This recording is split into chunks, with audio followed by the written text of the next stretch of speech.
आज का मेरा जो पर्पस है, देखिए गेट एक एग्जाम है। गेट एक एग्जाम है मेरा। यहाँ पे आपको यहाँ पे आने का पर्पस ये है कि एटलीस्ट हमें वो सारी करियर ऑप्शंस अवेलेबल जो आप लोगों के लिए है, बीइंग द मैकेनिकल इंजीनियर या बीइंग द सिविल इंजीनियर, वो मेरे को सारी करियर ऑप्शंस पता होनी चाहिए। सो दैट कि ऐसा ना हो कि लाइफ के किसी स्टेज में आपको पता लगे कि यार मेरे फ्रेंड ने तो ये कर लिया, या मेरे फ्रेंड ने तो ये कर लिया, या जूनियर ने ये कर लिया, सीनियर ने ये कर लिया, और हमें पता लगेगा वो 2 4 5 साल के बाद कि मैं भी तो ये कर सकता था, मेरे को किसी ने बताई नहीं ऑप्शन। गेटिंग माई पॉइंट और नोट। तो मेरा आज यहाँ पे आप लोगों के पास आने का पर्पस यही सबसे इंपॉर्टेंट है कि हमें वो सारी की सारी करियर ऑप्शंस जो मेरे पास अवेलेबल है, being the mechanical engineer, being the civil engineer, वो क्या क्या ऑप्शंस हैं, चाहे वो हायर स्टडीज से रिलेटेड हो, चाहे वो जॉब से रिलेटेड हो, वो सारी ऑप्शंस। हायर स्टडीज का जब हम नाम सुनते हैं तो थोड़ा सा घबरा जाते हैं कि यार अभी इतनी देर हो गई लाइफ में पढ़ते हुए, तो अब बहुत हो गया, चलो अब जॉब कर लेते हैं, राइट। ये हमेशा, अगर मैं पूछूं आप लोगों में से कितने बच्चे मोटिवेटेड हैं हायर स्टडीज के लिए, मेरे को लग रहा है शायद 10% होंगे, 15% होंगे जो जेन्युइनली जाना चाहते हैं हायर स्टडीज डोमेन में, मास्टर्स करना चाहते हैं, आईटी सिस्टम में जाना चाहते हैं, देखना चाहते हैं कि ऐसा क्या है वहां पे यार, जहां पे जिसको पूरे वर्ल्ड के लोग रिकॉग्नाइज करते हैं कि yes okay you are the brand of IT, okay तुम आईटी से पढ़े हो, तुम आईटी के एलुमनी हो, मतलब ऐसा क्या है वहां पे। कुछ लोग हैं जो ड्रीम करते हैं आईटी जाने का। मे बी शायद +1 +2 लेवल पे भी, आपने +2 के बाद भी बहुत बच्चों ने प्रिपरेशन किया होगा कि सर आईटी जाने का फाइट करते हैं, मेहनत करते हैं, चलो किसी भी रीजन से आप वहां पे नहीं जा पाए। एक और स्टेज आती है कि जब आप बीटेक के बाद मास्टर प्रोग्राम के लिए भी उन टॉप रिप्यूटेड इंस्टीट्यूट्स में आप जा सकते हैं जो कि ब्रांड है इस कंट्री के। मैं बोलूंगा इस कंट्री के ब्रांड भी नहीं है, मैं बोलूंगा वो वर्ल्ड के ब्रांड है, क्योंकि आईटी के जो इंजीनियर्स हैं वो पूरे वर्ल्ड की जो टॉप ऑर्गेनाइजेशंस हैं, कोई भी नाम लो टॉप ऑर्गेनाइजेशंस का, उसमें आपको मिलेंगे जो इसके जो स्टूडेंट्स होते हैं, जो इसके एलुमनीज होती है, राइट। अब थोड़ा सा मैं अपने बारे में बताता हूँ। My name is Gurvinder. So ये हमारे 3 प्लेटफॉर्म्स हैं। One is engineers career point, जो हमारा ऑफलाइन प्लेटफॉर्म है, we are based in Chandigarh. ये हमने 2011 में स्टार्ट किया था। Then in 2017 we started this Yourpedia platform. Engineers career point का जोन थोड़ा लिमिटेड है because we are limited to Punjab, Haryana, Himachal, Chandigarh, Jammu Kashmir, जो ऑफलाइन के लिए कैटर करता है। योरपीडिया का कोई लिमिट नहीं है, पूरे इंडिया का स्टूडेंट हमारे साथ प्रिपरेशन करता है फॉर वेरियस एग्जाम, और मैं प्रिपरेशन एक उसका टर्म है, लेकिन अदरवाइज सबसे इंपॉर्टेंट चीज होती है guidance part, mentoring part. Preparation एक पार्ट है। मेरे को पता है कि गेट का भाई तैयारी करना है, भाई गेट की तैयारी करने के फायदे क्या है सर, मेरे को ये तो बता दो कि गेट अगर मेरे इतने मार्क्स आगे, मैं उसका फायदा कैसे उठा सकता हूं, उसको मैं आगे कैसे यूज कर सकता हूं, वो सेकंड पार्ट है। तो योरपीडिया इज अ प्लेटफॉर्म, ये एक ऐसा यूनिक प्लेटफॉर्म है, ये एक ऐसा ऑथेंटिक प्लेटफॉर्म है जो मैं ये बोलूंगा कि जो गाइड कर रहा है स्टूडेंट्स को कि भाई हायर स्टडीज में तुम्हें जाना चाहिए, क्यों जाना चाहिए, कैसे जाना चाहिए, वो उसका एक पर्पस है। You will not find any other platform in India.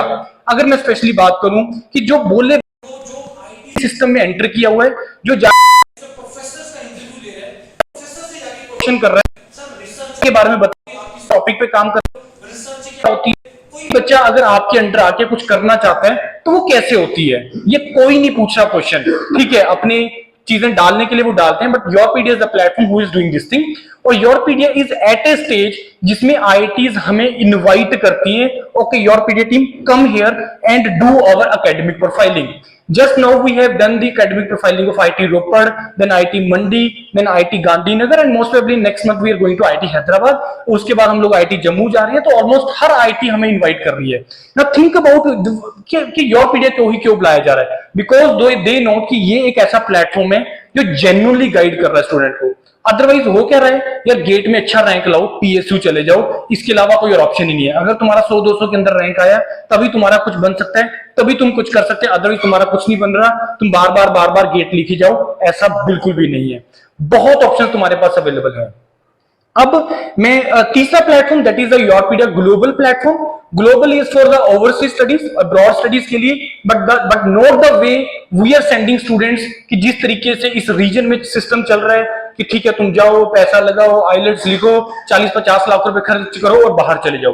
This is not the way to go abroad. If you want to go abroad, go as a technocrat, don't go as a labourer. ये चीज हम guide कर रहे हैं बच्चों को global में, और हम लोग बोल रहे हैं कि यार तुम वर्ल्ड की टॉप 50 यूनिवर्सिटीज मिनिमम टारगेट करो, पैसा नहीं खर्च करना है, विद स्कॉलरशिप जाना है और अपने पेरेंट्स का हार्ड अर्नड मनी हमें वेस्ट नहीं करना है। तो ग्लोबल इज दैट प्लेटफॉर्म। अब स्टार्ट करते हैं यहां से।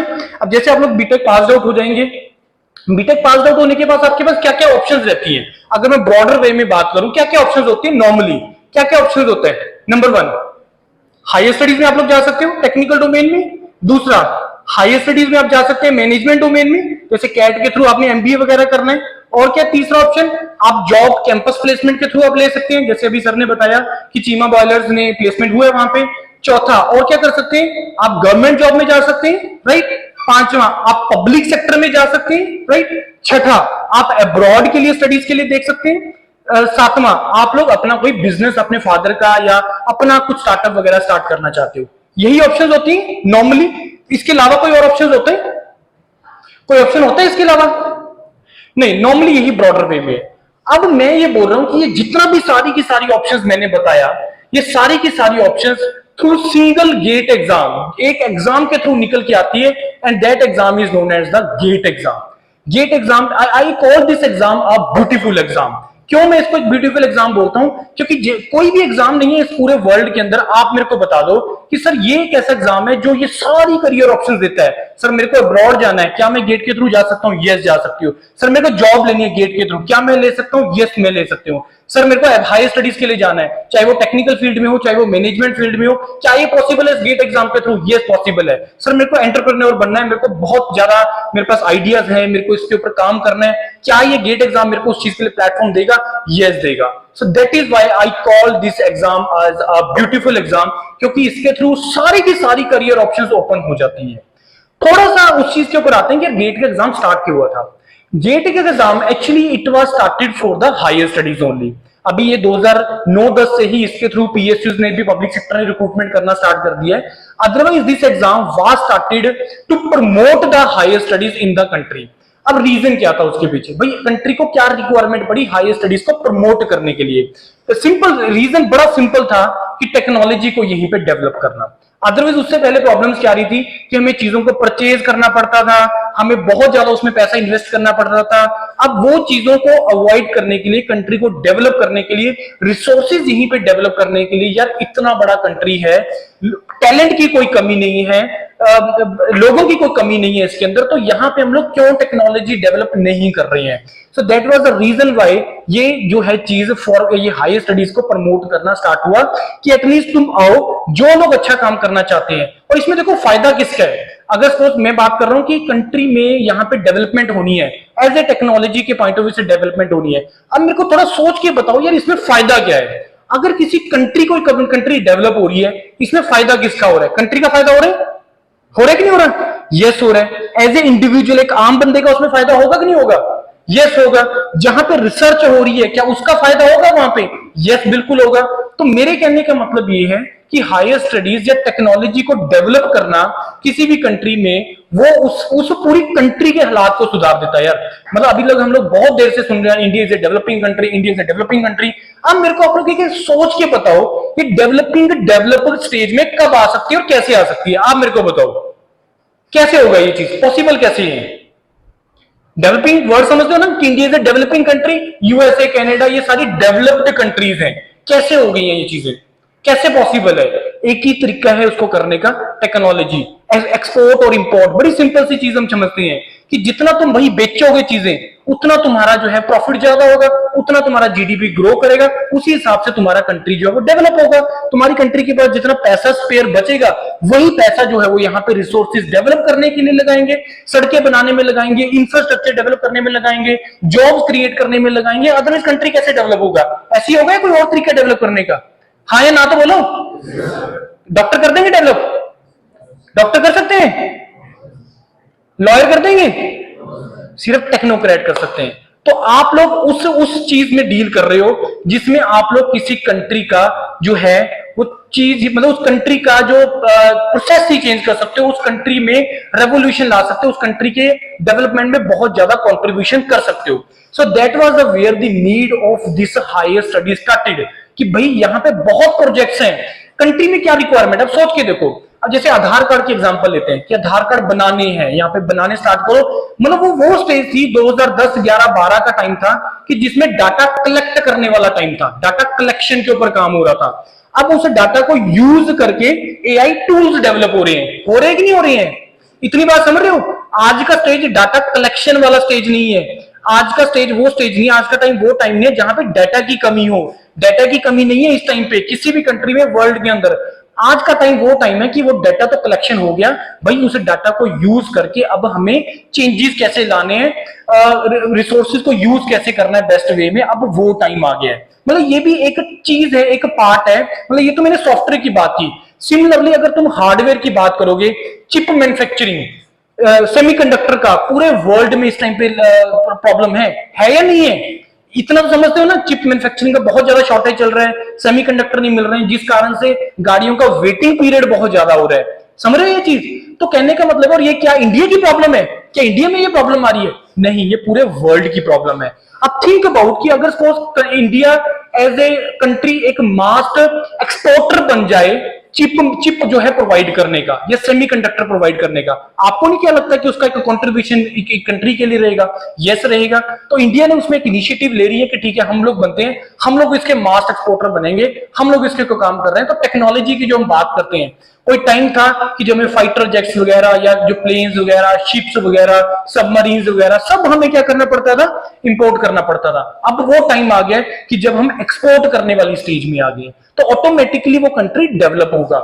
लेकिन मेरे को ये बताओ कि क्या बैचलर लेवल पे रिसर्च होती है? क्या बीटेक लेवल पे रिसर्च होती है? ये चीजें कैसे बन रही हैं? जब रिसर्च होएगी, हाँ ना तो बोलो। अगर रिसर्च होगा तभी पॉसिबल है, अदरवाइज तो नहीं पॉसिबल है ना। तो बैचलर लेवल पे क्या रिसर्च पॉसिबल है? नहीं, क्योंकि अभी तक हमारा कोई वो स्पेशलाइज्ड डोमेन नहीं आया। मेरा कोई स्पेशलाइज्ड डोमेन नहीं है कि जिसमें एक हेलीकॉप्टर मैन्युफैक्चरिंग के अंदर मेरे को छोटी सी किसी फॉर एग्जांपल एयरफॉइल वेलोसिटी या ड्रैग फोर्स के ऊपर या उसके मटेरियल के ऊपर काम कर रहा हूं, या मेरे उस मटेरियल से रिलेटेड मेरा एक्सपर्टीज है। मेरा नहीं, वो कहां पे मिलेगा? मेरे को हायर स्टडीज में मिलेगा। हायर स्टडीज प्रोग्राम जो होते हैं वो स्पेशलाइज्ड प्रोग्राम होते हैं जहां पे जाकर तुम किसी चीज के एक्सपर्ट बनते हो। पहले कंपनीज की रिक्वायरमेंट होती थी कि उसको अपना सिस्टम चलाना होता था कि बाहर से ही इंजन पूरा मैन्युफैक्चर होके आ रहा है, यहां पे सिर्फ असेंबली करनी होती थी, इतना ही होता था।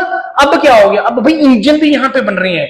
टाटा, महिंद्रा, जो इंडिया की जो कंपनीज हैं वो यहीं पे मैन्युफैक्चर कर रहे हैं। अब मेरे को बताओ कि अगर असेंबली करनी है, बीटेक वाले से काम चल जाएगा? हाँ चल जाएगा। लेकिन अगर इंजन बनाना है, उसकी अगर एफिशिएंसी इंप्रूव करनी है, तो क्या वो एक बीटेक वाले स्टूडेंट से हो जाएगा?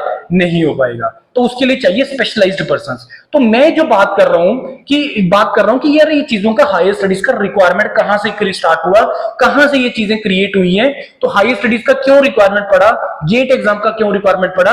फिर उसके बाद दूसरी चीज आ जाती है कि यार हमें सस्टेन भी तो करना है। सस्टेन करने के लिए जो है आपको स्कॉलरशिप मिल रही है। जैसे अगर मैं आपको ये बोलूं कि यार कितने परसेंट ऐसे हैं जो लोग यहाँ पे जॉब करना चाहते हो, मेरे को लग रहा है 80-90% हाथ खड़े कर लेंगे, सिर्फ जॉब करना चाहते हैं। लेकिन अगला मेरा क्वेश्चन ये है कि यार ये बताओ, अगर तुम अपना खर्चा निकाल लो, तुम्हें कोई महीने का 10, 15, 20 हजार रुपए मिल जाए और तुम अपने साथ के साथ अपने स्किल भी इंप्रूव कर रहे हो, घर पे कोई पैसा देने का रिक्वायरमेंट नहीं है, तो कितने परसेंट लोग हैं जो हायर स्टडीज की डोमेन में जाना चाहते हैं जिसमें कोई हमें नेसेसिटी नहीं है जॉब करने का? 21-22 साल की एज के अंदर जॉब करने को ऐसे कोई हमें जल्दी नहीं है। ठीक है, 10, 15, 20% लोग होंगे कि जिनको जेन्युइनली रिक्वायरमेंट होगा, जिसमें घर में हमें पैसा देना है वो रिक्वायरमेंट होता है। लेकिन अदरवाइज 70-80% लोग आप लोगों में से ऐसे होंगे जिनको जेन्युइनली कोई रिक्वायरमेंट नहीं है। अगर वो सेल्फ सस्टेन अपने आप को कर लें, घर से पैसा मांगने की रिक्वायरमेंट ना पड़े, तो कोई ऐसा नहीं होगा जो आपको मना करे कि नहीं यार तू आईआईटी जाके मत पढ़ के आ, या जो तू एनआईटी जाके मत पढ़ के आ, या जो तू अपना स्पेशलाइज्ड पर्सन मत कर या स्पेशलाइजेशन मत लेके आ। नहीं कोई होगा, क्योंकि आज के टाइम पे जो इंडस्ट्री की रिक्वायरमेंट है वो स्पेशलाइज्ड पर्सन ढूंढ रही है, स्पेशलाइज्ड पर्सन। अब मेरे को ये बताओ कि भाई योरपीडिया में एक बहुत बड़ा प्लेटफॉर्म है, हम लोग डाटा लेते हैं स्टूडेंट का, कोई हम एग्जाम का प्रिपरेशन करवाते हैं, तो मेरे पास तकरीबन इस टाइम पे 1.5-2 लाख बच्चों का डाटा पूरे इंडिया के अंदर, जिसमें बच्चे का नाम है, उसका कॉन्टेक्ट नंबर है, व्हाट्सएप नंबर है, कहां से बिलोंग करता है, उसकी ईमेल आईडी है, उसके ग्रेड में कितने नंबर आए, उसका सीजीपीए कितना, उसका कैटेगरी कितना, ये डाटा है, ह्यूज डाटा मेरे पास। अब मेरे को ये बताओ, मेरी इस प्रॉब्लम को सॉल्व कौन कर पाएगा कि भाई इस डाटा को मैं अपनी प्रोडक्टिविटी इंक्रीज करने के लिए, अपने सेल इंक्रीज करने के लिए कैसे यूज करूं? वो स्पेशलाइज्ड पर्सन ही कर सकता है। मे बी हम भी उस स्टेज में नहीं है कि जो इसको कर सकें, क्योंकि उस डाटा को एनालिसिस कौन करेगा? शायद we are not the expert, उसके लिए एक्सपर्ट्स हैं। उस डाटा के एनालिसिस से तुम अपनी प्रोडक्टिविटी कैसे यूज कर सकते हो? एआई टूल्स की जिसकी हम बात कर रहे हैं, चैट जीपीटी क्या है? वो एआई टूल ही तो है। चैट जीपीटी का खुद लिख के दे रहा है, कुछ नहीं लिख रहा है। जितना सारा डाटा पड़ा है ऑनलाइन के ऊपर, बस वो फ्रैक्शन ऑफ सेकंड्स के अंदर आपको वो लिख के दे देता है। यही है चैट जीपीटी। मेजॉरिटी लोग यूज कर रहे हैं कि नहीं कर रहे हैं? तो कहने का मतलब ये है, ऐसी पता नहीं कितनी प्रॉब्लम्स हैं जिनके ऊपर काम चल रहा है आईटीज के अंदर। और जो हायर स्टडीज डोमेन होती है ना, मेरे को ये बताओ, कोई आपको आपकी पढ़ने के लिए, पढ़ाई के लिए पैसे कोई क्यों देगा? कोई देगा आपको पैसे के लिए? गवर्नमेंट भी क्यों देगी तुम्हें? ऑल्दो ठीक है, गवर्नमेंट का एक पर्पस है कि हायर स्टडीज प्रमोट करना, कि क्योंकि अगर पीएचडी एमटेक स्टूडेंट नहीं होंगे तो जो आईआईटीज, इतने बड़े ऑर्गेनाइजेशंस हैं इस कंट्री के, उसमें टीचर कौन लगेगा? वो एक पार्ट है। उसके बाद आर&डी डिपार्टमेंट्स इंडस्ट्रीज के लिए, या जो इंडस्ट्री जो प्रॉब्लम्स है वो कौन सॉल्व करेगा? तो आपको क्या लगता है कि जो इंडस्ट्री की प्रॉब्लम्स होती है, हमने सुना होगा महिंद्रा एंड महिंद्रा की ना एक बहुत बड़ी प्रॉब्लम है, आज भी वो प्रॉब्लम है कि जहां पे उसके कॉर्नर्स होते हैं ना, वहां पर रस्टिंग होती है बहुत जल्दी। सुने आप लोगों में से अगर किसी ने बोलेरो या स्कॉर्पियो, जीप पुराने टाइम पे सुना होगा, तो उसमें क्या होता है, जहां पे कॉर्नर होता है ना, वहां पे रस्ट लग जाती है साल 2 साल के अंदर। अब ये उनकी प्रॉब्लम है जिसका शायद आज तक उनको सोल्यूशन नहीं मिला, लेकिन बाकी गाड़ियों के पास, बाकी मैन्युफैक्चरर के पास उसका प्रॉब्लम नहीं है। क्या वो उनको देगा ये टेक्नोलॉजी भी? कैसे पॉसिबल है? नहीं देगा कोई। भाई कहेगा तुम अपना वो कर लो। अब मेरे को बताओ, इसका स्पेशलाइज्ड पर्सन महिंद्रा के पास है, हायुंडई के पास है, या आईटी के अंदर प्रोफेसर है? कौन है इसका स्पेशलिस्ट पर्सन? आईटी के अंदर प्रोफेसर है। तो एक्चुअल में जो रिसर्च होती है वो आईटीज के अंदर, टॉप ऑर्गेनाइजेशंस के अंदर होती है, नॉर्मल इंडस्ट्रीज के अंदर रिसर्च नहीं होती है। समझ गए मेरी बात? कैसे सिस्टम चलता है, कैसे काम करता है, और इसमें हर किसी का फायदा होता है। तुम एमटेक के लिए जा रहे हो, तुम पीएचडी के लिए जा रहे हो, इसमें हर किसी का फायदा हो रहा है। तुम एक प्रोजेक्ट के ऊपर काम कर रहे हो, अब ये रस्टिंग वाली प्रॉब्लम किसी न किसी प्रोफेसर के पास मान लो प्रॉब्लम है, अब वो क्या प्रॉब्लम प्रोफेसर खुद सॉल्व कर देगा इसकी? नहीं कर पाएगा। क्यों? क्योंकि ऐसे उसके पास पता नहीं कितनी प्रॉब्लम है। ये तो रस्टिंग एक कार के अंदर, ऐसी रस्टिंग की प्रॉब्लम तो किसी भी डिवाइस के अंदर हो सकती है, किसी भी प्रॉब्लम प्रोडक्ट के अंदर हो सकती है। इस पंखे के कॉर्नर में हो सकती है, इसके कॉर्नर में हो सकती है, कहीं भी हो सकती है। ऐसी पता नहीं कितनी प्रॉब्लम्स है, ऐसे पता नहीं कितने प्रोजेक्ट्स है उसके पास। अब मेरे को बताओ, उस प्रोफेसर की ये प्रॉब्लम के लिए, उसको सोल्यूशन के लिए, उसकी हेल्प करने के लिए कौन सबसे बेटर कैंडिडेट होंगे? सबसे बेटर कैंडिडेट हैं आप लोग, जो उस मोमेंटम में, जो फ्लो में है। आपकी भी नीड है, प्रोफेसर की भी नीड है, इंडस्ट्री की भी नीड है, कंट्री की भी नीड है। तो सिस्टम इस तरीके से चलेगा। सस्टेनेबल सिस्टम वही सिस्टम होता है जिसमें हर किसी का फायदा हो। सस्टेनेबल वर्ड का मतलब समझते हो? कि ऐसा नहीं कि सिर्फ मैं अपना ही सोच रहा हूं, मैं कि मैं यहां पे आया, मैं फटाफट से गेट की कोचिंग के बारे में बताने चल गया कि हमने ये किया, हमने वो किया, हमारे ये रैंक है, योरपीडिया पे ये हो रहा है। वो सिर्फ मेरे ऊपर ही होगा, वो सिर्फ मेरे बेनिफिट के लिए होगा। तुम आओगे कोचिंग के लिए, मेरे को पैसा मिलेगा, ये एक साइड के ऊपर है। तो सिस्टम तब तक नहीं सही तरीके से चल पाएगा जब तक हर किसी का उसमें बेनिफिट ना हो, तब तक वो सिस्टम सस्टेन ही नहीं कर पाएगा। मे भी शायद आप लोगों में से 10-15 लोग मोटिवेट होकर मेरे पास आ जाएंगे, अगर उसमें आउटकम ही नहीं निकला। गेट हो गया सर, ठीक है, लेकिन उसके बाद क्या? सर गेट तो हो गया, इसका फायदा क्या? उसके बाद कैसे मेरे को आईटी में एंटर करना है? सर मेरा गेट क्वालिफाई हो गया, कैसे जाऊं? सर मेरा गेट क्वालिफाई नहीं हुआ, अब मेरे पास बताओ क्या ऑप्शन है? तो जब तक मेरे पास हर चीज के लिए सोल्यूशन नहीं होगा, तब तक मेरा जो सिस्टम है वो सस्टेन कर ही नहीं पाएगा। हमेशा सिस्टम इस तरीके से ही है, हमेशा जो सिस्टम लॉन्ग टर्म के लिए वही चल पाएंगे जो सिस्टम जो है वो सस्टेनेबल सिस्टम होते हैं, अदरवाइज एक काम ही नहीं कर पाएगा सिस्टम। राइट? मैं छोटी छोटी सी आपको एग्जांपल दे रहा हूं। अब मैंने जैसे आपको बताया, एक ब्यूटीफुल एग्जाम गेट की, जैसे मैंने बात की कि जितना भी करियर ऑप्शंस मैंने आपको बताया वो सारी की सारी इसी एग्जाम के थ्रू निकल के आती हैं। वो कैसे कैसे है वो मैं सारा भी चीजों के लिए डिस्कस करता हूं आपके साथ। आप लोगों में से कितने लोग हैं जिसने गेट का एग्जाम भरा हुआ है इस बार? वेरी गुड, बहुत अच्छा। भरा क्यों है? कितने लोग इनमें, आप लोगों में से ये जो हायर स्टडीज करना चाहते हैं उसमें से? Very good. कितने लोग हैं जो पब्लिक सेक्टर की जॉब देख रहे हैं उसके थ्रू? बहुत अच्छी बात है। मतलब मैं चाहता हूं कि आप लोग जॉब में एंट्री नहीं करना है ये स्टेज के ऊपर। रीजंस मैं आपको बता के जाऊंगा मैं कि 21-22 age is not the age for to do the job. क्यों? उसके पीछे भी रीजंस हैं कि जितना पैसा तुम्हें अभी कोई देगा, 8 लाख, 10 लाख, 12 लाख, 15 लाख, तुम इतना डिजर्व नहीं करते हो। अगर तुम टैलेंटेड हो, अगर तुम्हारे पास कुछ स्किल्स हैं, अगर तुम्हारे पास ब्रांडिंग है, तुम लोग डिजर्व करते हो 25, 30, 40, 50 लाख के पैकेजेस।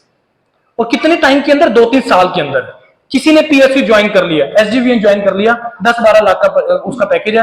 वो हिमाचल का ही लड़का है, मेरे को नाम हिट नहीं कर रहा, मैं आपको बताऊंगा वीडियो भी देखे। 10-12 लाख का पैकेज है। अभी जस्ट मेरे को लग रहा है शायद पिछले ईयर का पास आउट है आपके कॉलेज का, एमजीजीसी का। अब सोचो उसका 10-12 लाख का पैकेज लगा, राइट। आप लोगों में से कोई आईटी चला गया, अपनी स्पेशलाइज्ड डोमेन में चला गया। 2-3 साल के बाद उसका जो वहां पे जो पैकेज लगा, 25-30 लाख का पैकेज लगा, तो मेरे को बताओ कौन ज्यादा बेटर पोजीशन में होगा? ऑब्वियसली देखो, ऑब्वियसली कि ये चीज पर्सन टू पर्सन वेरी करती है, कि हर चीज का कंपैरिजन आप पैसे के साथ नहीं कर सकते हैं। और ये कोई इसमें कोई दो राय नहीं है कहने वाली। मे भी शायद कई लोग ऐसे होंगे जो 6 लाख के अंदर बहुत खुश होंगे। एक्चुअली यहां पे एक टर्म यूज होती है, करियर। एक टर्म हम यूज करते हैं, करियर। Job versus career. क्या डिफरेंस होता है जॉब वर्सेस करियर में? जॉब और करियर में आपको क्या लगता है क्या डिफरेंस है? जितना भी तुम्हें पता है चीजों के बारे में डिस्कस करना है यार, बहुत इंपॉर्टेंट है चीज। जॉब बड़ी सिंपल सी चीज है कि तुम कहीं पे जाके काम कर रहे हो और तुम्हें उसके रिटर्न में वो पैसा दे रहा है, दैट्स इट। जितना वो बोल रहा है काम करना है, वो तुम काम कर रहे हो और तुम्हें वो पैसा दे रहा है, that is the job. Career वो चीज है कि जिसमें करना, उसमें भी जॉब ही, अल्टीमेटली हर किसी को जॉब करना है, चाहे वो अपने लिए करना है चाहे किसी के लिए करना है। जब तक तुम अपने किए हुए काम से सेटिस्फाइड नहीं हो, जब तक तुम्हें ये लग रहा है यार ये जो मैं चीज कर रहा हूं ये मेरी कप ऑफ टी है ही नहीं है, तुम लोग नहीं सेटिस्फाइड होंगे, वो जॉब की जॉब ही रह जाएगी। मैंने सर सिविल किया, मैंने मैकेनिकल किया, बैंक में जॉब कर रहा हूं, मेरे को क्या रिक्वायरमेंट था इंजीनियरिंग करने का, मैं बीए एमए करके चला जाता वहां पे।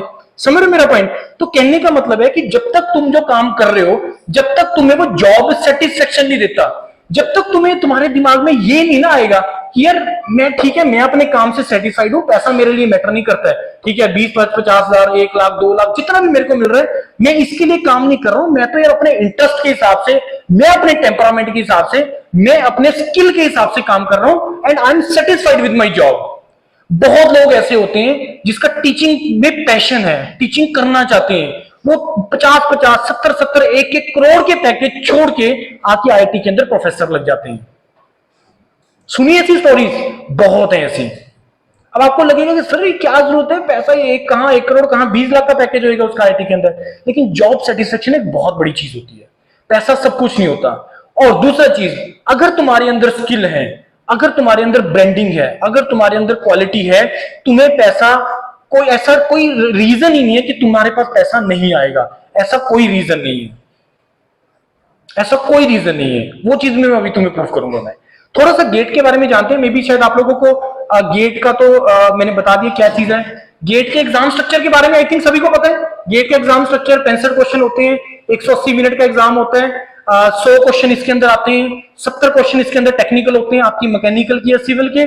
30 मार्क्स का इसके अंदर आएगा, 30 में से 15 मार्क्स का आपका आएगा इसमें इंजीनियरिंग मैथमेटिक्स, और 15 नंबर का इसमें आएगा quantitative aptitude, reasoning and English part. ये 3 चीजें।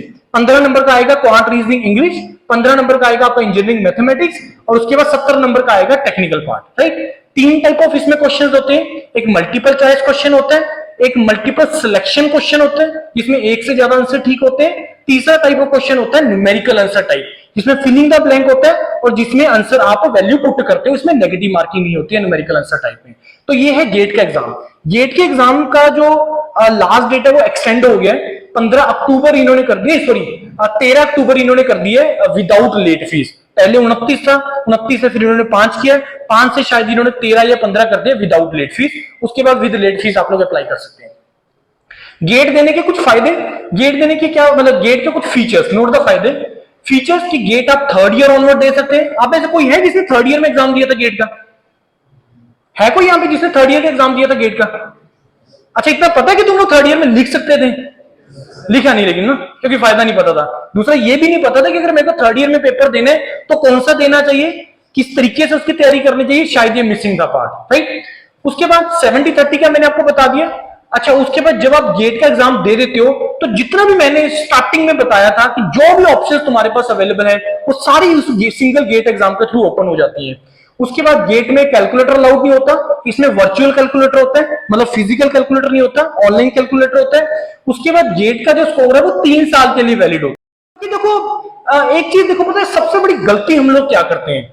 हम लोग गलती ये करते हैं कि जब लोग हम ना रैट रेस फॉलो करना स्टार्ट करते हैं, अभी तक मे भी शायद आप लोग जो यहां तक पहुंचे हो, किसी ना किसी सोच के देखना कि कितने परसेंटेज ऑफ स्टूडेंट यहां पे हैं जिनको मैकेनिकल इंजीनियरिंग जो उसने ज्वाइन किया या जो सिविल इंजीनियरिंग उसने ज्वाइन किया वो बाय इंटरेस्ट किया है। उसको पता था कि अगर मैं बीटेक मैकेनिकल करूंगा तो उसके बाद मैं ये कर सकता हूं या ये मैं करूंगा उसके बाद।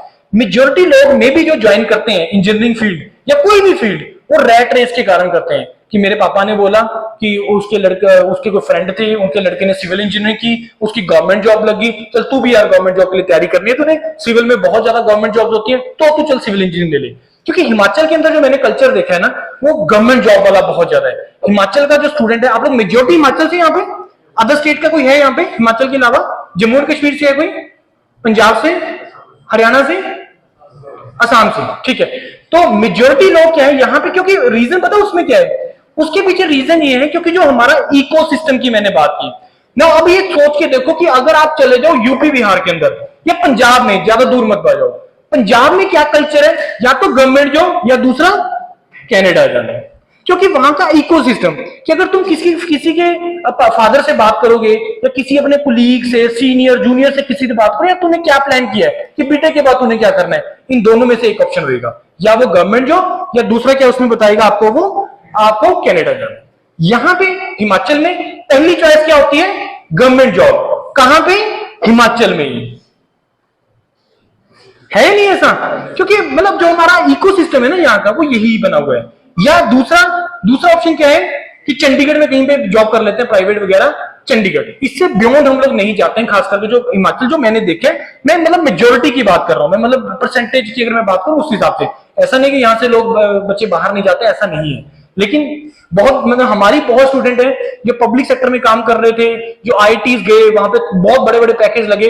यहाँ पे पीडब्ल्यूडी के अंदर वो इस टाइम पे एई है, उसका भी वीडियो पता है, अंकुश ठाकुर है वो, मेरे को ध्यान नहीं कौन से कॉलेज का पास आउट है, लेकिन हिमाचल का ही, उसका भी वीडियो भी हमने डाला था इंजीनियर्स करियर पॉइंट पे, राइट। तो ये चीज है, तो हमें किस चीज के लिए मोटिवेशन मिलता है या क्या करने का मोटिवेशन मिलता है, वो हमारा जो सिस्टम है ना, जो हमारे नजदीक के लोग हैं, वो उसी को हम लोग फॉलो करते हैं। जो मैं बात कर रहा हूँ रैट रेस की, अभी यहाँ पे किसी ने अपना सर बोल के गए हैं कि चीमा पॉलर्स में आपके किसी सीनियर का या आपके साथ वालों का प्लेसमेंट हो गया, मे भी शायद उसका पैकेज मेरे को रफली लग रहा है 4-5 लाख से ज्यादा नहीं होगा, मेरा जो रफली एस्टिमेट है, राइट। तो अब दिमाग में ये आएगी, अच्छा यार उसका तो जॉब लग गया, मेरे को भी ट्राई करना है जॉब का। मतलब हम लोग ना उस रास्ते को फॉलो करते हैं, हमने ये नहीं जाना यार मेरे पास और क्या ऑप्शंस थी, या मेरे लिए और बेटर क्या ऑप्शंस थी, या और मैं क्या कर सकता हूं, हम लोग उसको फॉलो नहीं करते हैं, हम रैट रेस में पड़ जाते हैं। अच्छा तू गेट का तैयारी कर रहा है, चल यार मैं भी गेट का तैयारी करता हूं, चल मैं भी चलता हूं चंडीगढ़ तेरे साथ, या मैं भी चलता हूं दिल्ली तेरे साथ। अच्छा तू जेईई एसडीओ का तैयारी कर रहा है, चल यार मैं भी करता हूं तेरे साथ। मतलब अभी तक जो सिस्टम चल रहा है वो इस तरीके से चल रहा है।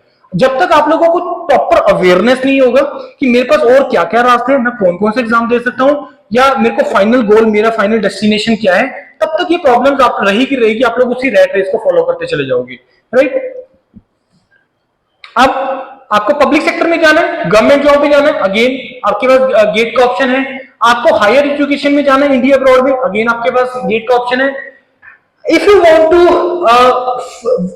pursue your career in a specialized domain, specialized domain जैसे फॉर एग्जांपल यहाँ पे कुछ टर्म्स लिखी हुई है, artificial intelligence, machine learning, aeronautics, robotics, और क्या क्या होती है स्पेशलाइज्ड डोमेन। अब आप लोग बीटेक इन मैकेनिकल हैं, आप लोग बीटेक इन सिविल हैं, अब मेरे को ये बताओ इसके बाद आप लोगों के पास कौन कौन सी स्पेशलाइज्ड ऑप्शंस होती हैं, स्पेशलाइज्ड डोमेन कौन कौन सी होती हैं हायर स्टडीज के अंदर, कुछ मेरे को नाम बताओ। इसको वैसे 2 कैटेगरीज में डिवाइड किया जाता है, एक होता है कोर, जो टोटली मैकेनिकल सिविल से रिलेटेड होती है, एक होती है इंटरडिसिप्लिनरी, जिसमें कोई भी ब्रांच का बच्चा जा सकता है। मेरे को कुछ कोर ब्रांचेस बताओ मैकेनिकल का जिसमें आप जा सकते हो हायर स्टडीज में।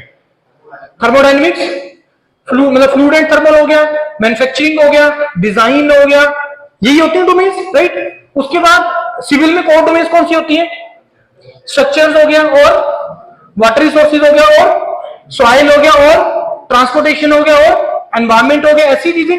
अब आ जाओ इंटरडिसिप्लिनरी डोमेन, जिसमें कोई भी ब्रांच का बच्चा जा सकता है। नेम सम और specialisations in non core domain, बोलिए कौन कौन सी होती हैं नॉन कोर डोमेन्स?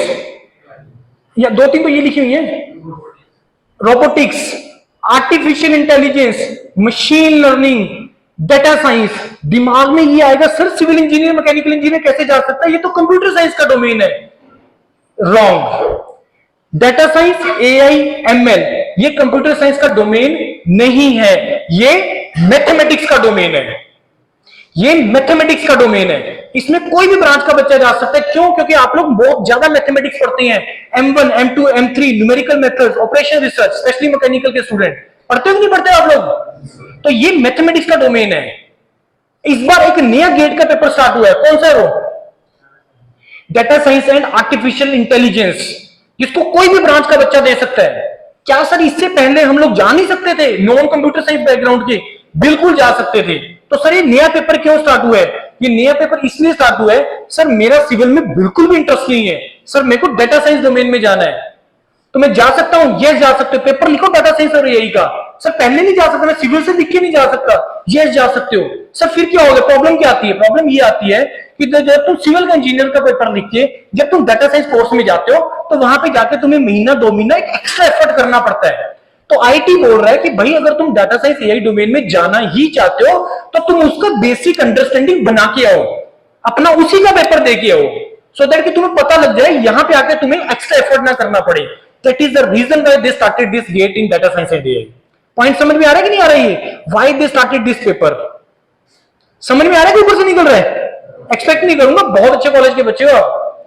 और कहीं पे भी कोई भी डाउट आएगा पूछने आपने, मेरे बोलने पे मत रहना, कहीं पे भी कोई डाउट आएगा आपने पूछना है। जितना हो सके इस इंटरेक्शन को हमें 2 वे रखना है, 1 वे नहीं रखना है, राइट? तो जितना भी अच्छा और बताओ मेरे को, non core domain, interdisciplinary domain, geo informatics सुना इसके बारे में?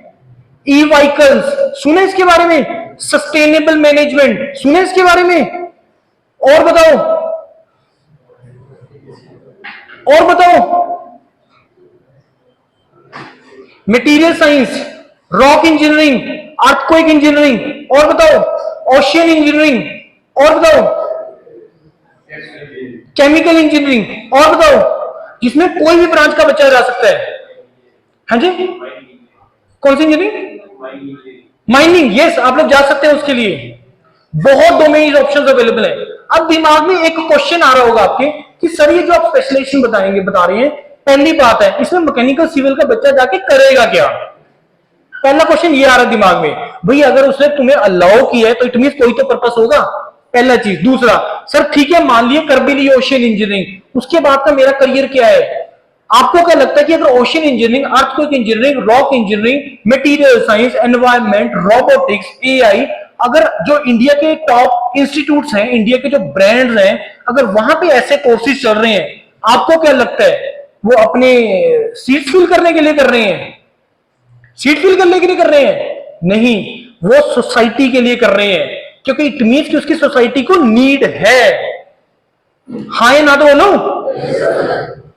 ना भी बोल सकते हो अगर मेरी बात से अग्री नहीं हो तो।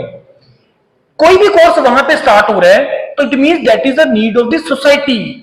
और इनमें सोसाइटी में इंडिया की सोसाइटी की बात नहीं कर रहा, मैं पूरे वर्ल्ड की बात कर रहा हूं। मैं एनवायरमेंट का जो एनवायरमेंटल साइंस, ठीक है, नो डाउट इस टाइम पे इंडिया में उसका कंपैरेटिवली कम स्कोप है। निकल जाओ ओवरसीज, बाहर चले जाओ, इतना जबरदस्त स्कोप है एनवायरमेंट के ऊपर। मतलब अभी तक हम लोग इंडिया उस स्टेज में नहीं आया है कि जब हम अपने एनवायरमेंट के बारे में सोचना स्टार्ट करें, लेकिन स्टिल बहुत ज्यादा सोचना स्टार्ट कर दी है। पॉइंट समझ में आ रहा है? लेकिन आपको क्या लगता है जो डेवलप्ड कंट्रीज हैं, देखो तो सही लोग कैसे पागल होते हैं, कहां जंगलों में घूमी जाते हैं, कभी कुछ करी जाते हैं, कभी कुछ करी जाते हैं। क्यों? क्योंकि एक तो उनको फंडिंग मिल रही है, ठीक है तुम जाओ ये करो, लेकिन कुछ ना कुछ सोल्यूशन के साथ आना, पैसा देने को रेडी है गवर्नमेंट। समझ रहे पॉइंट? नहीं समझ रहे हो? तो इस तरीके से सिस्टम काम करता है ये।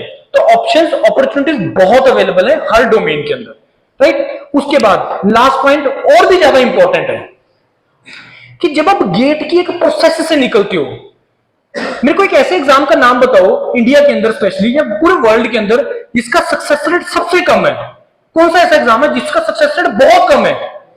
सिविल सर्विसेज का कितना सक्सेस रेट है? आधा % से भी कम है। मतलब जितना बच्चा उसका लिखता है, 1000-1200 सीट्स होती है शायद, 1200 समथिंग, 1250 होती है शायद, लेकिन पेपर बच्चा लिखता है लैक्स के अंदर, सक्सेस रेट सबसे कम। आपको क्या लगता है कि अगर सपोज 5 लाख बच्चों ने पेपर लिखा है, 1200 का ही सिलेक्शन हुआ है, आपको क्या लगता है कि 1200 ही कैपेबल थे? नहीं। आपको क्या लगता है कि उन 1200 के बाद जितने बच्चे बनते हैं उनको कुछ नहीं बनता होगा? वो उसके छोटे मोटे जो एग्जाम्स होते हैं अपने स्टेट वगैरह के या बाकी सारे जो एग्जाम्स होते हैं वो वैसे ही निकाल देते हैं। वो समझ रहे मेरी बात? तो मैटर ये नहीं करता है कि गेट का आउटकम नो डाउट मैटर करता है। सिविल सर्विसेज में तुम अच्छा रैंक लाओगे या तुम्हारा उसमें सिलेक्शन हो, नो डाउट मैटर करता है। मान के चलो एक वर्स्ट केस तुम्हारा कुछ नहीं बना गेट का, सर मैंने तैयारी किया तसल्ली के साथ, गेट का सक्सेस रेट कितना है, कितना परसेंटेज ऑफ स्टूडेंट क्वालिफाई करता है गेट? 17%, 16-17% के आसपास रहता है।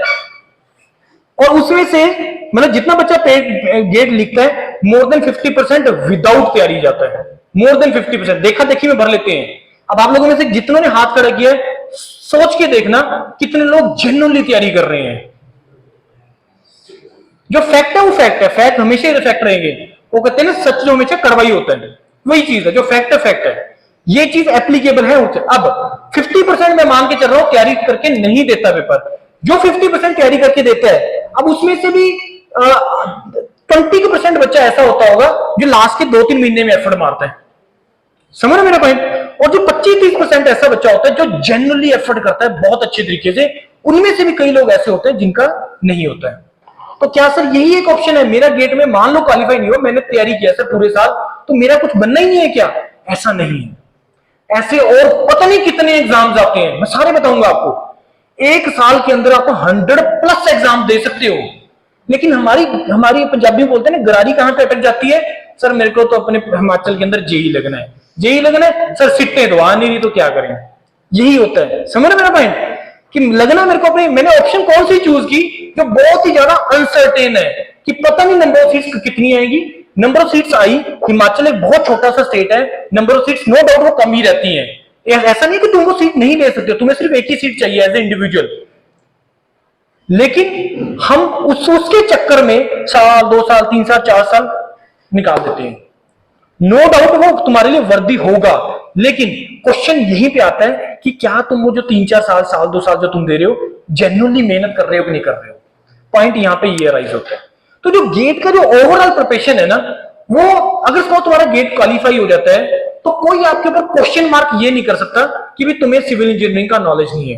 गेट क्वालिफाई करना एक ऐसी चीज है जिसको आप लाइफ लॉन्ग अपने रिज्यूमे के ऊपर लिख सकते हो कि sir I was get qualified in the year of 2023। आज के 5-10 साल के बाद भी लिख सकते हो, क्योंकि गेट क्वालिफाई करना इस चीज का प्रूफ है कि तुम्हें तुम्हारी इंजीनियरिंग तुम्हारे सब्जेक्ट्स का बेसिक अंडरस्टैंडिंग है, उसका बेसिक नॉलेज है, ये इस चीज का प्रूफ है। तो क्वेश्चन मार्क नहीं लगाएगा। और अगर उसको 4 लोग इंटरव्यू के लिए जा रहे हैं, एक उसमें गेट क्वालिफाइड है 3 क्वालिफाइड नहीं है, वो उसको एडवांटेज देगा। और मान लो गेट क्वालिफाई नहीं भी हुआ तो इसके अलावा जो बाकी एग्जाम्स बचे तो तुम्हारे जेई के एग्जाम्स, एई के एग्जाम, एसएससी जेई के एग्जाम या जो पीएसयू अपना टेस्ट लेते हैं लाइक एसजेवीएन की बात की, इनमें जो मैक्सिमम नंबर ऑफ स्टूडेंट जो क्वालिफाई करता है वो होते हैं जो इस गेट वाली प्रोसेस से निकले होते हैं। This is a fact. क्यों? ये नंबर देखो जो मैंने भी बताया था कितना नंबर ऑफ सब्सक्राइबर है योरपीडिया का, वो सारा इसी प्रोसेस से गो थ्रू करता है। They are in contact of Yourpedia. हमें पता है कि कौन क्वालिफाई करता है, क्या चाहिए उसके लिए, क्या नहीं चाहिए। दिस इज अ फैक्ट जो तुम जो है जिसको तुम इग्नोर नहीं कर सकते हो। अब क्वेश्चन ये आता है, मैं पूछूं कि भाई गेट के एग्जाम तुमने देना क्यों नहीं है? मेजॉरिटी का दिमाग में ये आएगा सर ये तो बहुत डिफिकल्ट एग्जाम है। ये स्टेटमेंट को टोटली अपने दिमाग से निकाल दो कि गेट एक डिफिकल्ट एग्जाम है। गेट एक बहुत ही कंसेप्चुअल एग्जाम है। गेट रट्टा मारने वाला एग्जाम नहीं है, गेट याद रखने वाला एग्जाम नहीं है। गेट के अंदर तुम्हें थ्योरेटिकल नहीं पूछेगा कि अच्छा ये चीजें इस केस में बताओ यार कौन सा कोड लगेगा, नहीं पूछेगा आपसे वो कि इस कोड के लिए इसकी वैल्यू क्या होगा, नहीं पूछेगा। वो कंसेप्ट पूछेगा आपसे कि ये कोड यूज करते हो, इस चीज का डिजाइन करो, बताओ इसकी विड्थ कितनी आएगी इस बीम का। वो कंसेप्ट पूछेगा आपसे। मेजॉरिटी जो क्वेश्चंस उसके अंदर आते हैं वो न्यूमेरिकल बेस्ड आते हैं क्वेश्चंस के अंदर जो आते हैं।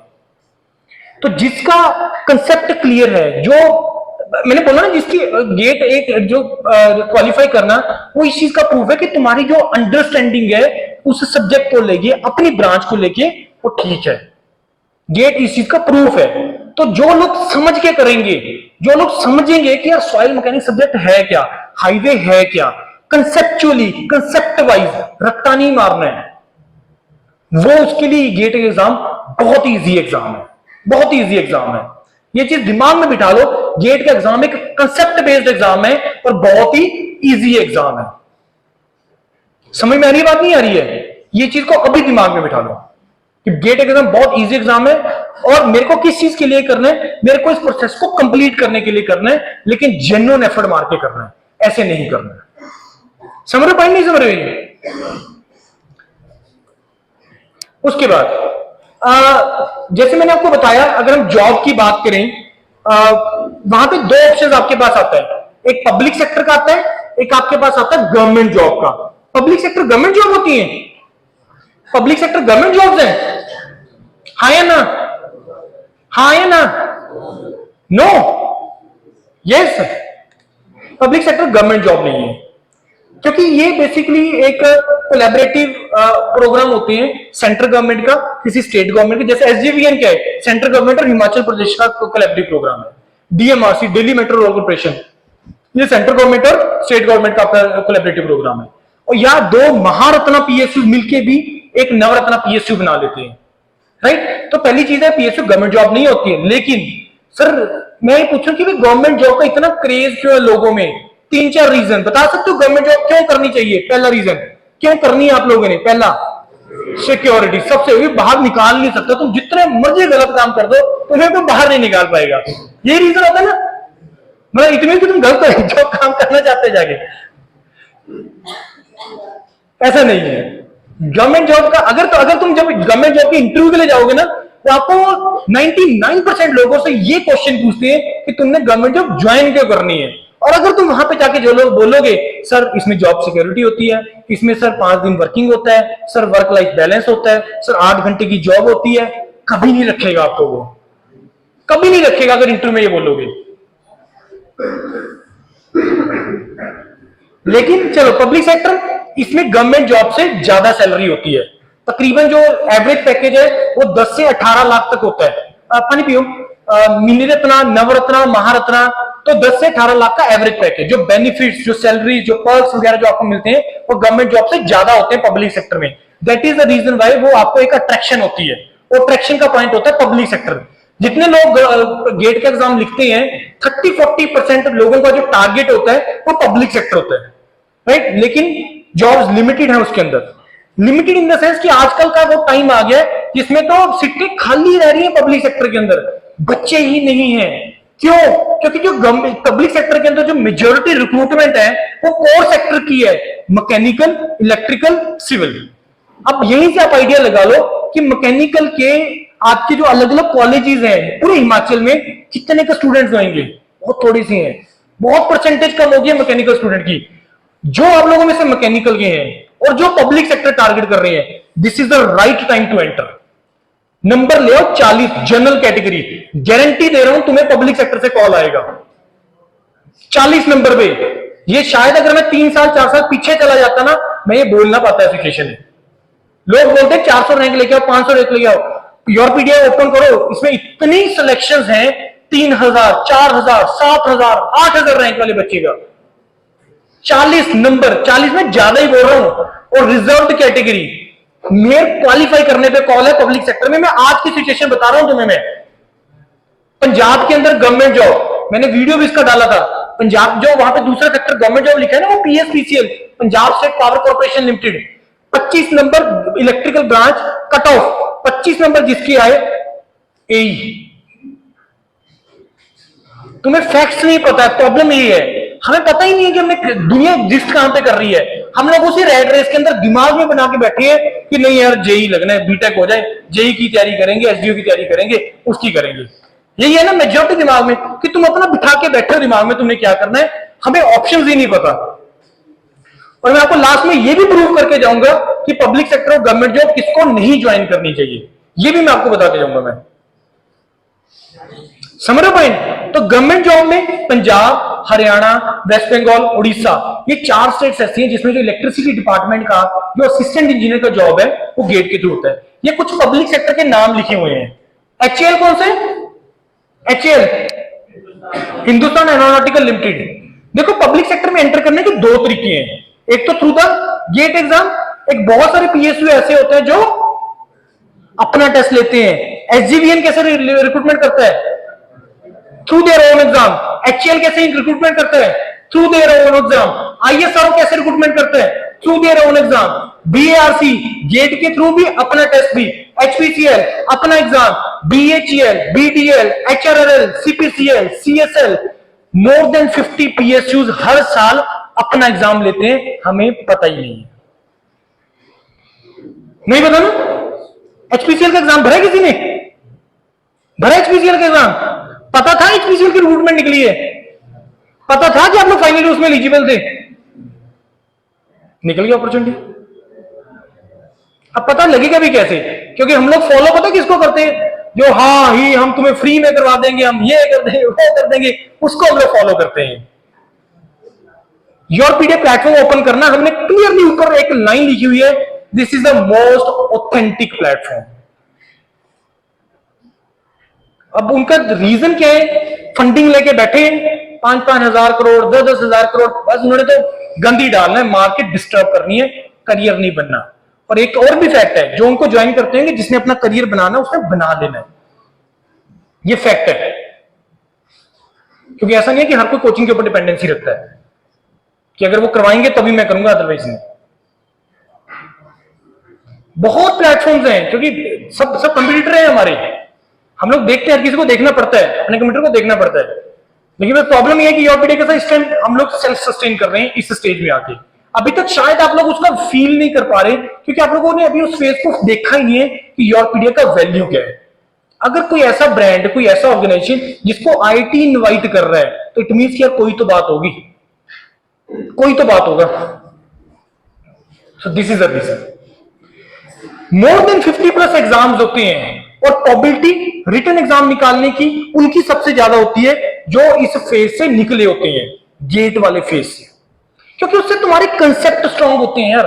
HPCL का एग्जाम बहुत इजी एग्जाम होता है, 150 मिनट 170 क्वेश्चन आते हैं उसके अंदर, 85 क्वेश्चन उसमें टेक्निकल होता है, वन लाइनर जेई वाले, SSC जेई वाले क्वेश्चन होते हैं, और 85 क्वेश्चन उसमें होते हैं, जिसमें से 32 क्वेश्चन और 32 क्वेश्चन 64 17 की जो रिमेनिंग जो बच गया उसको हाफ कर दो, 31 हाँ 31 और 17 31 क्वांट रीजनिंग के, 17 इंग्लिश के। HPCL का ये एग्जाम स्ट्रक्चर होता है। ISRO 3 साल के बाद वो रिक्रूटमेंट कर रहा है, अदरवाइज उससे पहले वो हर साल लेता था।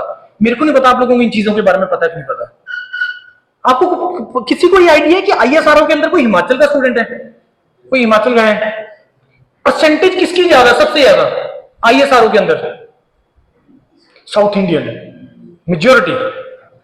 पता नहीं, मतलब अब आप मैं इसके बारे में और ज्यादा डिटेल में डिस्कस तो नहीं करूंगा कि क्यों, क्योंकि पैशन होता है यार, एक चीज का पैशन होता है किसी चीज को। दूसरा चीज अगेन वही चीज है, अगर वहां पे साउथ इंडियन ज्यादा है तो इट मीन कि वो उनके रोल मॉडल हैं। समझ रहे हो मेरे पॉइंट? रोल मॉडल एक बहुत इंपॉर्टेंट चीज होती है कि भी हमारी स्टेट में से कौन एक रोल मॉडल है जो बहुत बड़ी ऑर्गेनाइजेशन में काम कर रहा है। समझ रहे हो इसको? नहीं समझ रहे हो? तो वो रोल मॉडल्स होते हैं। जब तक तुम्हारे कॉलेज के बारे में बड़ा सा फोटो नहीं लगा होगा कि ये SJVN में गया है, या ये PSU में गया है, या ये IIT में गया है, ये जो अब्रॉड में गया है, तब तक तुम लोग कैसे फॉलो करोगे उसको? हमारा इकोसिस्टम पे दिखाता है वही चीज जो मैं इससे पहले बता के हटा। हाँ या ना? ऐसे ही होता है ना, ऐसे ही चल रहा है सिस्टम, चल रहा है कि नहीं चल रहा है? लेकिन चेंज लाओ बच्चे, थोड़ा बड़ा सोचना स्टार्ट करो, बहुत अपॉर्चुनिटीज अवेलेबल है, राइट? तो majority of the PSU through the GATE exam, otherwise उसके अलावा भी बहुत एग्जाम्स अवेलेबल है। यार देखो, मैं आप लोगों के लिए आया हूं, बीच में ची ची ची ची करेंगे ना प्लीज, थोड़ा डिस्टर्बेंस होता है। ये चीजें शायद डेली आपको नहीं मिलेंगी सुनने के लिए, ढंग से सुन लो, ठीक है? उसके बाद आप बहुत सारी लैब्स होती हैं जिसमें आप एज ए JRF SRF जा सकते हैं, राइट? जैसे CSIO, CDEC, CSI। अभी आते हुए मैं एक न्यूज भी पढ़ रहा था, इसमें स्कॉलरशिप भी इन्होंने इंक्रीज कर दी है। पहले इसमें शायद स्कॉलरशिप होता था 20,000 और 30,000 का SRF और JRF का, जिसको इन्होंने रिवाइज करके 35,000 और 45,000 कर दिए पर मंथ की स्कॉलरशिप की बात कर रहा हूँ, राइट? उसके बाद हाँ, फेलोशिप प्रोग्राम्स भी होते हैं गेट के through. Next come, this is a higher studies, जिसके लिए एक्चुअल में ये गेट का एग्जाम स्टार्ट हुआ था।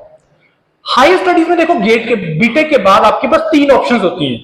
पहली ऑप्शन क्या होती है, जिसके बारे में हर किसी ने सुना है, वो है MTech ऑप्शन, है ना? 2 साल का प्रोग्राम होता है, 12,400 रुपए पर मंथ का स्कॉलरशिप है। मे भी शायद ये भी साल 2 साल में रिवाइज होके, साल 2 साल नहीं, मेरे को लग रहा है 24 से पहले कर ही लेना इन्होंने, इलेक्शन को फोकस रखते हुए। तो इसको 18,000 करने का प्लान चल रहा है। अब मेरे को ये बताओ कि 12,400 रुपए एक साल में तुम्हें मिल रहे हैं, 12,140 तकरीबन तुम्हारे पास 1.5 लाख रुपए आ रहे हैं, जिसमें तुम्हारा खर्चा, सारा खर्चा मिल मिला के 1 लाख रुपए से ज्यादा नहीं है। 50,000 तब भी तुम्हारे पास एक्स्ट्रा है। तो मेरे को ये बताओ अगर तुम ये करते हो तो आपको क्या लगता है आपके पेरेंट्स कोई आपके ऊपर प्रेशर डालेंगे कि मेरे को पैसे भेज भी घर पे?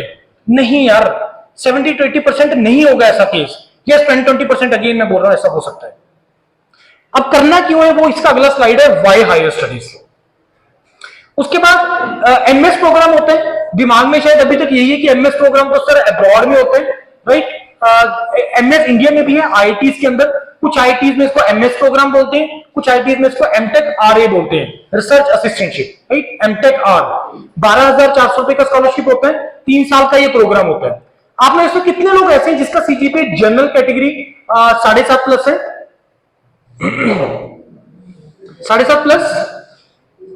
I am giving you the guarantee, 7.5 plus CGPA general category, reserve में 7, 6.5 भी चल जाएगा। गेट मेयर क्वालिफाई करके भी आओगे ना, 101% you will receive the call from the IIT. I am here for that. मैं किस गारंटी से बोल रहा हूं? मैं इस गारंटी से बोल रहा हूं क्योंकि जितना भी हायर स्टडीज के लिए स्टूडेंट आईआईटीज एनआईटीज में जाता है वो सब योरपीडिया से ही काउंसलिंग करवा के जाता है। 2-3 चीजों का काउंसलिंग होता है। सर मेरा कि सर मेरा इतना गेट स्कोर है, मेरा सीजीपीए ये है, मेरा ये कैटेगरी है, सर मेरे को अप्लाई कहां पे करना है? समय की पहला पॉइंट, पहला stage according to your credential. देखो 2 चीजें आती हैं यहां पे, सर मेरा इंटरेस्ट इस डोमेन में, दूसरा सर मेरे को कॉल कहां से आ सकता है? मेरे क्रेडेंशियल्स के बेसिस पे। मेरा गेट स्कोर इतना है, मेरा सीजीपीए इतना मेरा सीजीपीए इतना है, मेरा कैटेगरी ये है, तो मेरे को इस क्रेडेंशियल्स के बेस पे कहां पे अप्लाई करना चाहिए? क्योंकि you will be having more than 1000 options when you start applying after the GATE exam for the IITs and NIT, more than 1000 options for various IITs, for various NITs, बहुत सारी options होती हैं। अब उस 1000 में से मेरे को कहां पे एग्जैक्टली अप्लाई करना है, कहां पे नहीं करना है, वो सबसे इंपॉर्टेंट चीज है, वो योरपीडिया गाइड करता है। दूसरा, सर कॉल तो आ गया, इसको कन्वर्ट करना है हमने सिलेक्शन में। सिलेक्शन के लिए क्या चाहिए? इंटरव्यूज होते हैं, कुछ जगह पे रिटर्न भी होते हैं, स्टेटमेंट पर्पस रिक्वायर्ड है, रिसर्च प्रपोजल रिक्वायर्ड है, योरपीडिया में गाइड करता है। तीसरा और भी ज्यादा इंपॉर्टेंट स्टेज, सर मेरा ये 4 जगह सिलेक्शन हो गया, सर इस एनआईटी के अंदर एमटेक में ये स्पेशलाइजेशन मेरे को मिला है, सर इस आईआईटी में एमटेक में ये स्पेशलाइजेशन मिला है, सर इस एनआईटी में ये मिला है, सर मेरे पास ये 4 ऑप्शन है, मैं कौन सा ज्वाइन करूं? सर मेरे को चाहिए 25-30 लाख का पैकेज कम से कम। बहुत स्टूडेंट ऐसे होते हैं जो बिट्स और वीआईटी ज्वाइन कर लेते हैं आईआईटी और एनआईटी छोड़ के, जब कंपैरिजन की बात आती है। समझ रहे हो मेरा पॉइंट? कंपैरिजन की बात, और वो तब तक नहीं आप कर पाओगे जब तक तुम्हारे हाथ में सिलेक्शन नहीं आ जाता। पहली स्टेज पे तुम डिसाइड नहीं कर सकते कि मेरे को आईआईटी में जाना है, ये कौन सा कोर्स लेना है, ये इसके ऊपर नहीं। पहला स्टेज है कि तुम्हारे क्रेडेंशियल्स, फिर दूसरा स्टेज है उसमें अप्लाई करना, तीसरा स्टेज है उसको कन्वर्ट करना, चौथा स्टेज है यस सर ये मेरा सिलेक्शन हो गया, अब मेरे को ये बताओ इसके बेस पे मैं मैं कहां पे ज्वाइन करूं? मेरे को चाहिए सर 25-30-40 लाख का पैकेज। क्लियरली बोलता है बच्चा हमें जब हमें वो ज्वाइन करता है, स्पेशली पेड सर्विस के लिए इतना ट्रस्ट करता है वो योरपीडिया पे। और हम लोग सर देख लो चीमा बॉयलर में आपके फ्रेंड्स में किसी का हुआ होगा, यार देख लेना तो जाएगा, थोड़ा बात कर ले जाके यार मेरी नौकरी लग जाए वहां पे। ऐसा भी होता नहीं होता? यस होता है ऐसा। जब तक तुम लोग खुद अपने आप को कैपेबल नहीं बनाओगे, जब तक तुम्हारा ब्रांडिंग नहीं होगा, हायर स्टडीज भाई करनी क्यों है? 3 सबसे बड़े रीजन। पहला रीजन ब्रांडिंग, ब्रांड वैल्यू। मैं योरपीडिया की बात कर रहा हूं, जब हम आईआईटी विजिट करते हैं, योरपीडिया की टी शर्ट डाल के विजिट करते हैं, हायर स्टडीज वाले हमें 90%, मोर देन 90% स्टूडेंट्स हमें जानते हैं योरपीडिया को। सर अब योरपीडिया से है, वो एक प्राउड मोमेंट होता है जब आपको लोग रिकॉग्नाइज करना स्टार्ट हो जाए। आप घूमो किसी कॉलेज में जाके आईआईटी का टी शर्ट डाल के, यार तेरे पास आईआईटी की टी शर्ट कहां से? वहां से पढ़ रहे हो तुम? अच्छा आईआईटी से पढ़ रहे हो। समझ रहे हो फील, समझ रहे हो मोमेंट? क्यों? क्योंकि वो ब्रांड है, वो ब्रांड है इंडिया के। जब तुम्हें कोई रिकॉग्नाइज करने लग जाए ना किसी ब्रांड के उसके ऊपर, तब तुम्हारा वैल्यू पड़ेगा, अदरवाइज नहीं पड़ेगा। पहला रीजन हायर स्टडीज का ब्रांडिंग, शायद जो अभी तक नहीं है उस अच्छे का, ऑल्दो कि this college is a very reputed college, पुराना कॉलेज है और गवर्नमेंट कॉलेज है। दूसरा रीजन स्पेशलाइजेशन।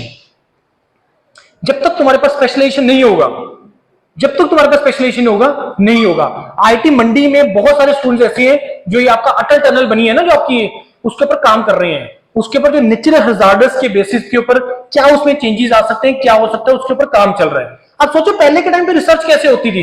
पहले के टाइम रिसर्च होती थी, उनको साइट के ऊपर जाना पड़ता था, वहां पे जाके सेटअप करने पड़ते थे, फिर वो डाटा लेते थे, फिर वो डाटा से एनालिसिस करते थे, ऐसे ही होता था ना। अब क्या हो गया, कंप्यूटर में सब सारी चीजें बन जाती हैं, वहीं पे सारी इफेक्ट्स लगा लेते हैं, वहीं पे सारी चीजें लगा लेते हैं, वहीं से डाटा आ जाता है।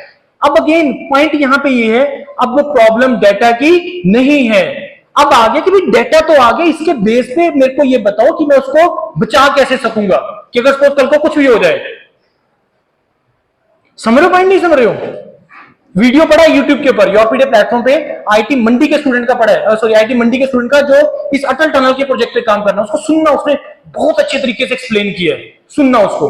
क्योंकि जब तक तुम सुनोगे नहीं ना, शायद तुम लोग उस चीज को फील ही ना कर पाओ कि रिसर्च पढ़ाई नहीं होती है, रिसर्च जॉब होती है। बहुत सारी कंट्रीज पीएचडी को रिसर्च नहीं, जॉब, सॉरी पीएचडी को पीएचडी नहीं लिखते हैं, उसको जॉब लिखते हैं कि एक प्रोजेक्ट है प्रोफेसर के पास, उसके बाद इतना पैसा है, फंडिंग है, इतना पर मंथ वो स्टूडेंट, वो 5 स्टूडेंट देख रहे हैं, पर मंथ इतना उसको स्टाइपेंड मिलेगा और वो इस जॉब के लिए अप्लाई कर सकता है, 3 साल का ये जॉब पीरियड है। ऐसा होता है।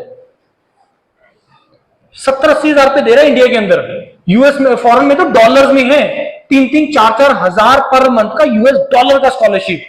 क्यों देगा तुम्हें कोई पढ़ाई करने के? इंडिया में भी मेरे को बताओ 80 हजार रुपए तुम्हें क्यों कोई देगा? ये जॉब होती है, दिमाग में बिठा लो। बस करना क्या, जो तुमने जॉब कर रहे हो उसमें जो रिजल्ट्स आ रहे हैं उसको लिखना है बस एक रिसर्च की फॉर्म में, सो दैट कि कल को कोई इसको रेफरेंस मान के आगे डेवलपमेंट, आगे वो कर सके, काम कर सके। समझ रहे नहीं समझ? ये चीजें समझ में आती ही नहीं आ रही है, क्योंकि मेरे को लग रहा है मैं बहुत ही सिंपलेस्ट वे में चीजें बता रहा हूं मैं, राइट? तो इस तरीके से सिस्टम चलता है। तो MTech programme, MS programme, direct PhD programme you can do after immediately BTech, जिसका अगेन सीजीपीए अच्छा है। एमएस प्रोग्राम और डायरेक्ट पीएचडी प्रोग्राम में सीजीपीए का रोल है।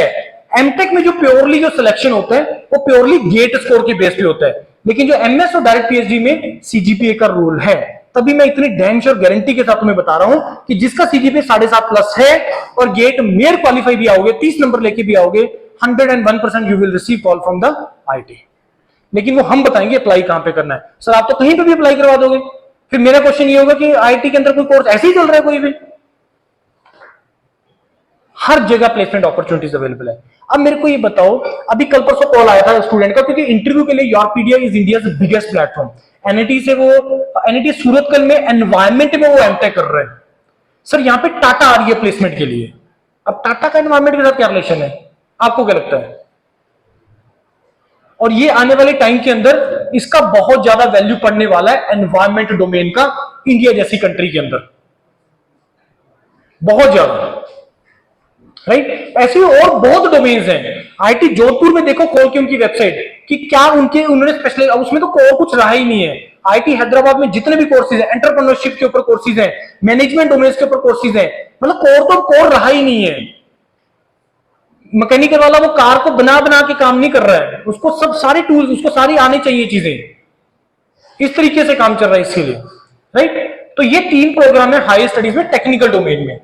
उसके बाद आप लोगों में से कितने लोग ऐसे जो कैट का एग्जाम दिए, किसी ने या देना किसी ने अक्टूबर में? हो गया उन्होंने कैट का एग्जाम इस साल का? दिए किसी ने कैट का एग्जाम? कोई आईएमएस जाना टारगेट कर रहे कोई? आईएमएस जाना चाहते हो कोई? Indian institute of management, India के 3 टाइप ऑफ ब्रांड है। पहला मेडिकल डोमेन में क्या है? एम्स, मैनेजमेंट में आईएम्स, टेक्निकल में आईआईटीज। तो you can enter into these domains of IIMs. IIMs में भी आप मैनेजमेंट कोर्स के लिए एंटर कर सकते हो through this programme that is called the FPM programme, fellowship programme in management, again through the GATE exam, जिसमें 25,000 से 35,000 का स्कॉलरशिप है। आप लोग सारे एलिजिबल हो अब एफपीएम के लिए, अगर आप लोगों ने किसी ने 3rd ईयर में गेट दिया होता। आजकल फॉर्म्स आ रहे हैं एफपीएम के, राइट? उसके बाद हर आईआईटी के अंदर, हर आईआईटी के अंदर मैनेजमेंट कोर्सेज हैं, like department of management studies IIT Madras, IOR IIT Bombay, master of management IIT Bangalore, master of management IIT Delhi. हर आईटी के अंदर, हर एनआईटी के अंदर मैनेजमेंट कोर्सेज हैं, that is again through the single exam, that is a GATE exam. अब दिमाग में क्वेश्चन मार्क नहीं आना चाहिए कि सर आईटी में एमबीए करेंगे प्लेसमेंट कैसी होगी, वो क्वेश्चन मार्क नहीं लगाना दिमाग में। कम से कम 30, 35, 40 लाख से कम नहीं गए। अगर तुम बच्चे इतना नहीं सोचना स्टार्ट करोगे, वही उसी रैट रेस में जा जाओगे। मैं तुम्हें हायर स्टडीज के फायदे बता रहा था, 2 फायदे मैंने बताए। कौन कौन से बताए? पहला ब्रांडिंग, दूसरा स्पेशलाइजेशन, तीसरा आप लोगों का अगेन अभी तक जो जोन है ना वो हिमाचल तक की है।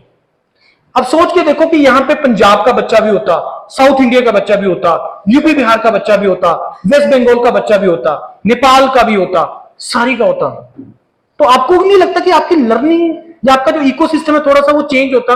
आपके अगर किसी साउथ इंडियन फ्रेंड के उसके साथ अगर फ्रेंडशिप हो जाती, आपको लगता कि आपको उससे कुछ लर्न करने को मिलता ही नहीं मिलता। मैं यही चीज बात कर रहा हूं, एक्सपोजर। हम लोग लिमिटेड है इस रीजन में, ओनली हिमाचल तक। Going to the IIT, IIT में कौन मिलेगा आपको क्लास के अंदर? हर स्टेट का बच्चा मिलेगा, हरियाणा का भी मिलेगा, दिल्ली का भी मिलेगा, हर स्टेट का बच्चा मिलेगा। मिलेगा कि नहीं मिलेगा? बिल्कुल मिलेगा। वही मैं लर्निंग की बात कर रहा हूं आपको, वही एक्सपोजर है। क्योंकि जो कंपनी आपको ऊपर इन्वेस्टमेंट करेगी, जो आपको 30 लाख देगी, आपको क्या लगता है वो 30 लाख आपको क्यों दे रही है? इन्हीं 3 रीजन से दे रही है। वो आपके ऊपर कोई कंपनी जो तुम्हें प्लेसमेंट के बाद 30 लाख दे रही है, वो क्यों तुम्हारे ऊपर इतना इन्वेस्टमेंट कर रही है? क्योंकि उसको पता है कि आज मैं इसके ऊपर 30 लाख लगाऊंगा, कल ये मेरे को 1 करोड़ कमा के देगा।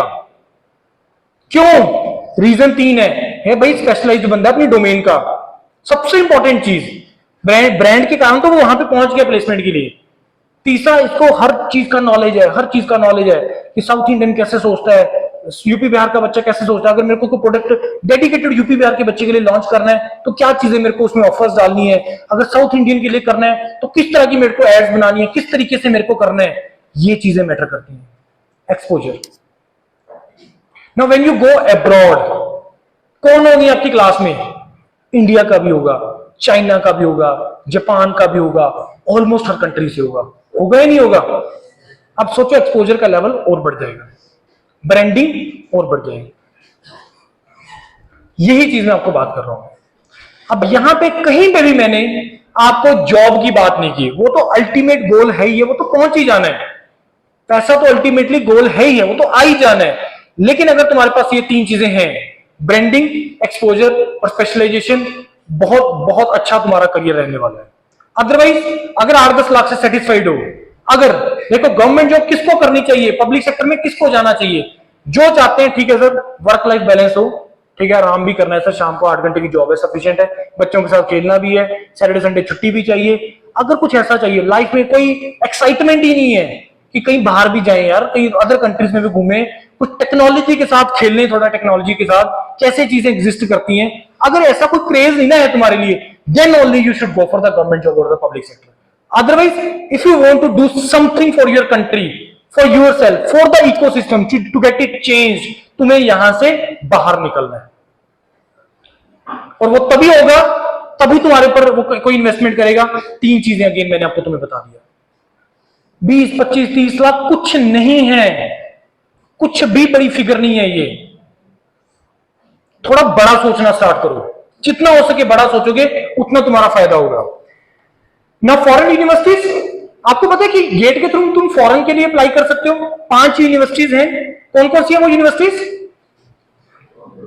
हाँ जी, पहली बोलो बोलो, जिसको पता बोलो आराम से।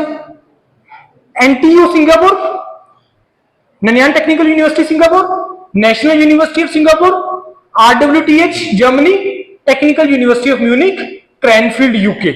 ये 5 यूनिवर्सिटीज ऐसी हैं जिसमें तुम विदाउट गेट के साथ अप्लाई कर सकते हो, राइट। मैं अब्रॉड की बात शुरू में स्टार्ट किया।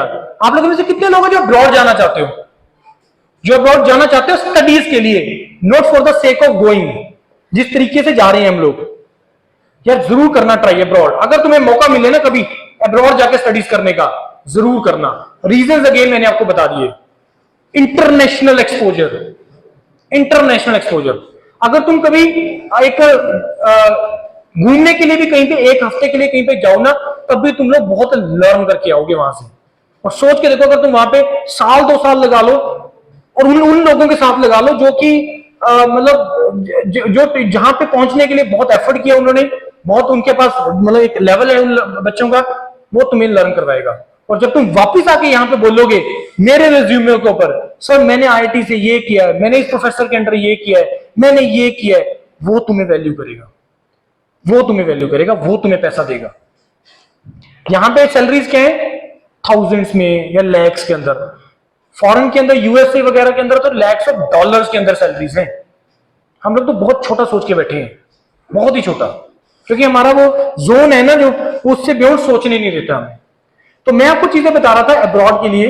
अब्रॉड के लिए अगर आप जाना चाहते हो, पहला एज ए टेक्नोक्रेट जाना है, पैसा खर्च करके नहीं जाना है, 1.5-2 लाख से ज्यादा खर्च नहीं आता है, और सही तरीके से जाना है, एज ए टेक्नोक्रेट जाना है। बहुत स्कॉलरशिप अवेलेबल है। अगर इंडिया के अंदर तुम्हें 80,000 मिल रहे हैं तो फॉरेन के अंदर सोचो तुम्हें कितना वैल्यू है, और पूरा वर्ल्ड है उसके लिए। चाहे तुम मास्टर्स प्रोग्राम के लिए चले जाओ, चाहे तुम पीएचडी प्रोग्राम के लिए चले जाओ। और अगर तुम जनरली जाना चाहते हो, ठीक है, मास्टर प्रोग्राम है, उसमें थोड़ा खर्चा हो जाता है। क्यों खर्चा हो जाता है मास्टर प्रोग्राम में? क्योंकि उसमें वो छोटा प्रोग्राम है, उसमें तुम ज्यादा देर प्रोजेक्ट्स के ऊपर काम नहीं कर पाते हो, ज्यादा देर क्या कर सकते हो, काम नहीं कर पाते हो। इसी कारण से वो तुम्हें प्रोफेसर फंडिंग नहीं दे पाता है, तुम्हें वो प्रोजेक्ट में से पैसा निकाल के नहीं दे पाता, क्योंकि तुम उसके लिए ज्यादा काम नहीं कर सकते हो, राइट। उसके बाद अगर तुम पीएचडी के लिए जाते हो, अगेन बहुत पैसा है वहां पे, बहुत फंडिंग है वहां पे जो अवेलेबल है, और बहुत लोग गए हैं। यूरोपीडिया ग्लोबल प्लेटफॉर्म जो मैंने आपको बताया, वो इसी पर्पस के लिए था। वहां पे देखो जो सिलेक्शन होती है। हाँ, अब्रॉड में you can also go for the direct PhD programme, जिसका सीजीपीए 8 या 8.5 प्लस है, क्योंकि सीजीपीए का एक रोल होता है, सीजीपीए का एक रोल होता है। तो 8 8.5 प्लस सीजीपीए डायरेक्ट पीएचडी के लिए तुम लोग अब्रॉड के लिए जो है वो ट्राई कर सकते हो। बहुत सारे क्वेश्चंस हैं जो मैंने आपको बताया कि 2 गेट एग्जाम देने चाहिए, नहीं देने चाहिए, 3rd ईयर में गेट देने के बेनिफिट क्या है, ये तो मैं क्वेश्चन नहीं डिस्कस करूंगा। हायर स्टडीज क्यों करनी चाहिए वो मैंने आपको बताई। ये इंपॉर्टेंट स्लाइड है, ये दिख रही है, विजिबल है सभी को? यहाँ पे मैकेनिकल है, सिविल है। ये एक ऐसा शीट है जिसमें ये दिखा रहा है कि तुम लोगों ने अगर 2 गेट के पेपर देना चाहते हो तो तुम कौन से दे सकते हो, राइट। ऑल्दो कि तुम लोग तो किसी भी गेट से एग्जाम दे लो, चाहे तुम आर्किटेक्चर से दे लो, चाहे तुम मरीन इंजीनियरिंग से दे लो, चाहे तुम फॉर एग्जांपल मैथमेटिक्स से दे लो, देने को पेपर जिसमें मर्जी दे लो, कोई ट्रबल नहीं है। चाहे इलेक्ट्रॉनिक्स से दे लो, चाहे इलेक्ट्रिकल में दे लो, प्रॉब्लम वहां पे नहीं आता। प्रॉब्लम आता है जब तुम अप्लाई करते हो एलिजिबिलिटी के अंदर, कि सर मेरे को आईआईटी रोपड़ के अंदर मेरे को sir MTech in artificial intelligence apply करना है, मेरा सिविल बैकग्राउंड है, तो एलिजिबिलिटी क्या है? एलिजिबिलिटी ये है कि तुम्हारा जो गेट है वो डाटा साइंस और एआई के अंदर होना चाहिए। समझ रहे पॉइंट? सर मेरे को पब्लिक सेक्टर के लिए अप्लाई करना है, दिमाग में रखना मैकेनिकल सिविल। अगर आप लोग पब्लिक सेक्टर टारगेट कर रहे हो, गवर्नमेंट जॉब टारगेट कर रहे हो, तो आपका जो गेट का पेपर है वो आपका कोर ब्रांच में ही होना चाहिए, कि गेट इन सिविल या गेट इन मैकेनिकल। ये दिमाग में रखना। अदरवाइज बाद में दिमाग आने आता है कि सर मेरा गेट एक्सी में तो मेरा रैंक आया 100 के अंदर, सर मेरा गेट मैकेनिकल में आया मान लो उसको 4000 5000, सर मैं एक्सी के थ्रू क्या कोई पीएसयू मेरे को लेगा? कोई नहीं लेगा। तो अगर आप पीएसयू टारगेट कर रहे हो तो आपको अपनी कोर ब्रांच से ही लिखना है, पहली चीज। Now come to the higher studies part. पहले ये देखते हैं कि आप किसमें पेपर दे सकते हो। सी कोड है किसका? सिविल इंजीनियरिंग का। अगर आप सिविल को as a first paper select करते हो और दूसरा पेपर भी देना चाहते हो तो कौन सा दे सकते हो? AE, aeronautical, agriculture, architecture, environmental science, mostly environment से देते हैं। Second this geo informatics, this is NM is naval and marine architecture, कुछ ऐसे है। और एक्सी है जो है आपका इंजीनियरिंग साइंस। सिविल का बच्चा भी एक्सी से पेपर दे सकता है। अब आप बोलोगे सर अभी तो आपने बोला कि सिविल डाटा साइंस से तुम पेपर देना है, तो इसमें तो डाटा साइंस लिखा ही नहीं है, नहीं लिखा ना इसमें डाटा साइंस, तो क्या सिविल का बच्चा डाटा साइंस से पेपर नहीं दे सकता? दे सकते हो। उस केस में आपको क्या करना है कि जो फर्स्ट पेपर है डाटा साइंस देना है, उस केस में तुम्हें अपनी सिविल इंजीनियरिंग को कॉम्प्रोमाइज करना पड़ेगा। समझ गए पॉइंट? कि अगर तुमने डाटा साइंस पेपर देना चाहते हो तो फर्स्ट पेपर अगर तुम डाटा साइंस सिलेक्ट करते हो तो सेकंड ऑप्शन में तुम्हारे पास सिविल का ऑप्शन नहीं आएगा, तो इनमें से कोई सिलेक्ट करना पड़ेगा या ओनली डाटा साइंस देना पड़ेगा। बात आ रही है समझ में? नहीं आ रही है?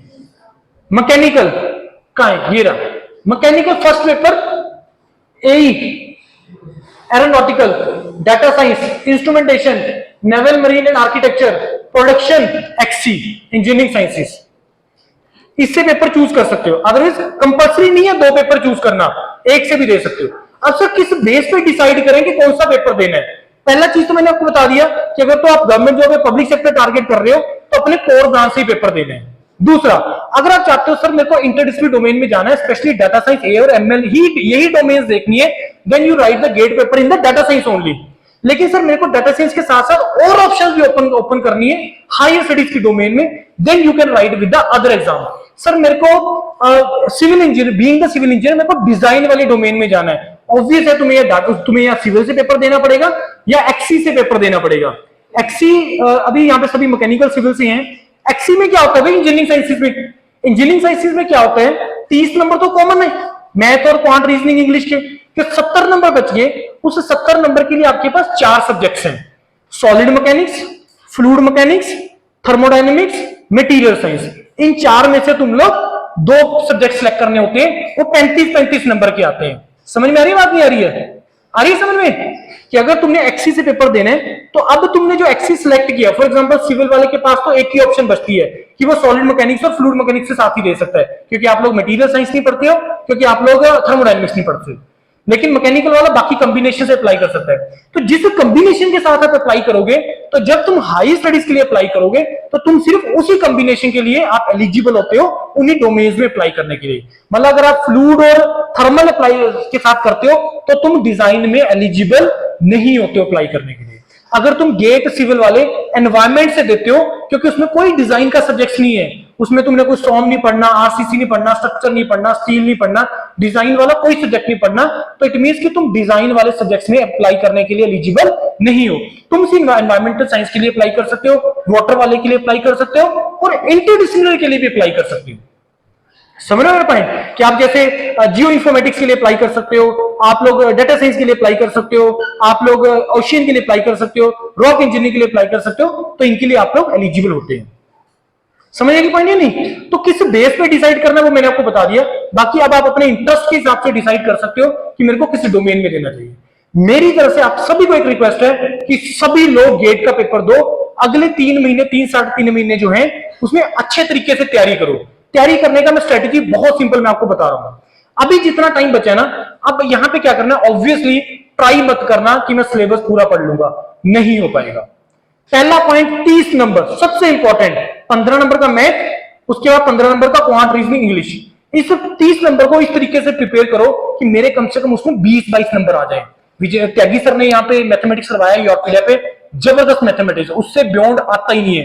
वो क्लेम करते हैं कि 15 में से मिनिमम 14 नंबर मेरे नोट्स में से आएंगे, राइट? तो 30 नंबर जो ये है इसको बहुत अच्छे तरीके से प्रिपेयर कर लो, 20-22 नंबर का इसमें से आना चाहिए। Now come to the civil engineering. Civil engineering के लिए सब्जेक्ट्स कौन से छोड़ सकते हो? आरसीसी, स्ट्रक्चर, स्टील, सोम छोड़ दो टोटली। क्यों? रीजन, अगर तो तुम्हारी स्ट्रेंथ है तब तो करो। क्यों मैं छोड़ने के लिए बोल रहा हूं? क्योंकि ये सब्जेक्ट थोड़े ज्यादा कंसेप्ट वाइज है। दूसरा, इनमें से अगर टोटल वेटेज जो मेरे से पूछोगे, सर टोटल इसमें से कितना नंबर का आएगा, 15-18 नंबर से ज्यादा नहीं आता इन सारे सब्जेक्ट्स के मिला के। हाइड्रोलॉजी, इरिगेशन, सर्वे, हाईवे, 4 सब्जेक्ट ही ऐसे सब्जेक्ट है, इजी सब्जेक्ट है और स्कोरिंग सब्जेक्ट है। इसमें गलती होने की चांस बहुत कम होते हैं। उसके बाद एनवायरमेंट और सॉइल, बस इतना सा कर लेना।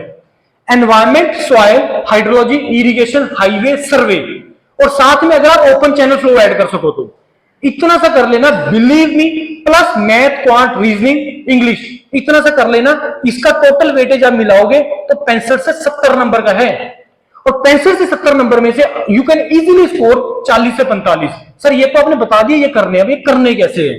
करने इस तरीके से, पहले तो यार किसी भी सब्जेक्ट के हमारे फंडामेंटल्स, कंसेप्ट जो है क्लियर होने चाहिए, राइट? स्टैंडर्ड बुक उठाने वाला टाइम नहीं है। सेकंड ईयर, थर्ड ईयर होता तो तुम्हें मैं बोलता कि स्टैंडर्ड बुक्स उठाओ। हमने करना क्या है, सब्जेक्ट के कंसेप्ट क्लियर होने चाहिए। उसके बाद हमें इसके प्रीवियस ईयर पेपर को ढंग से लगाना है। कम से कम 5 बार, कम से कम 5 बार प्रीवियस ईयर को पेपर्स को हाथ से लगाना है, बहुत इंपॉर्टेंट है। एक second,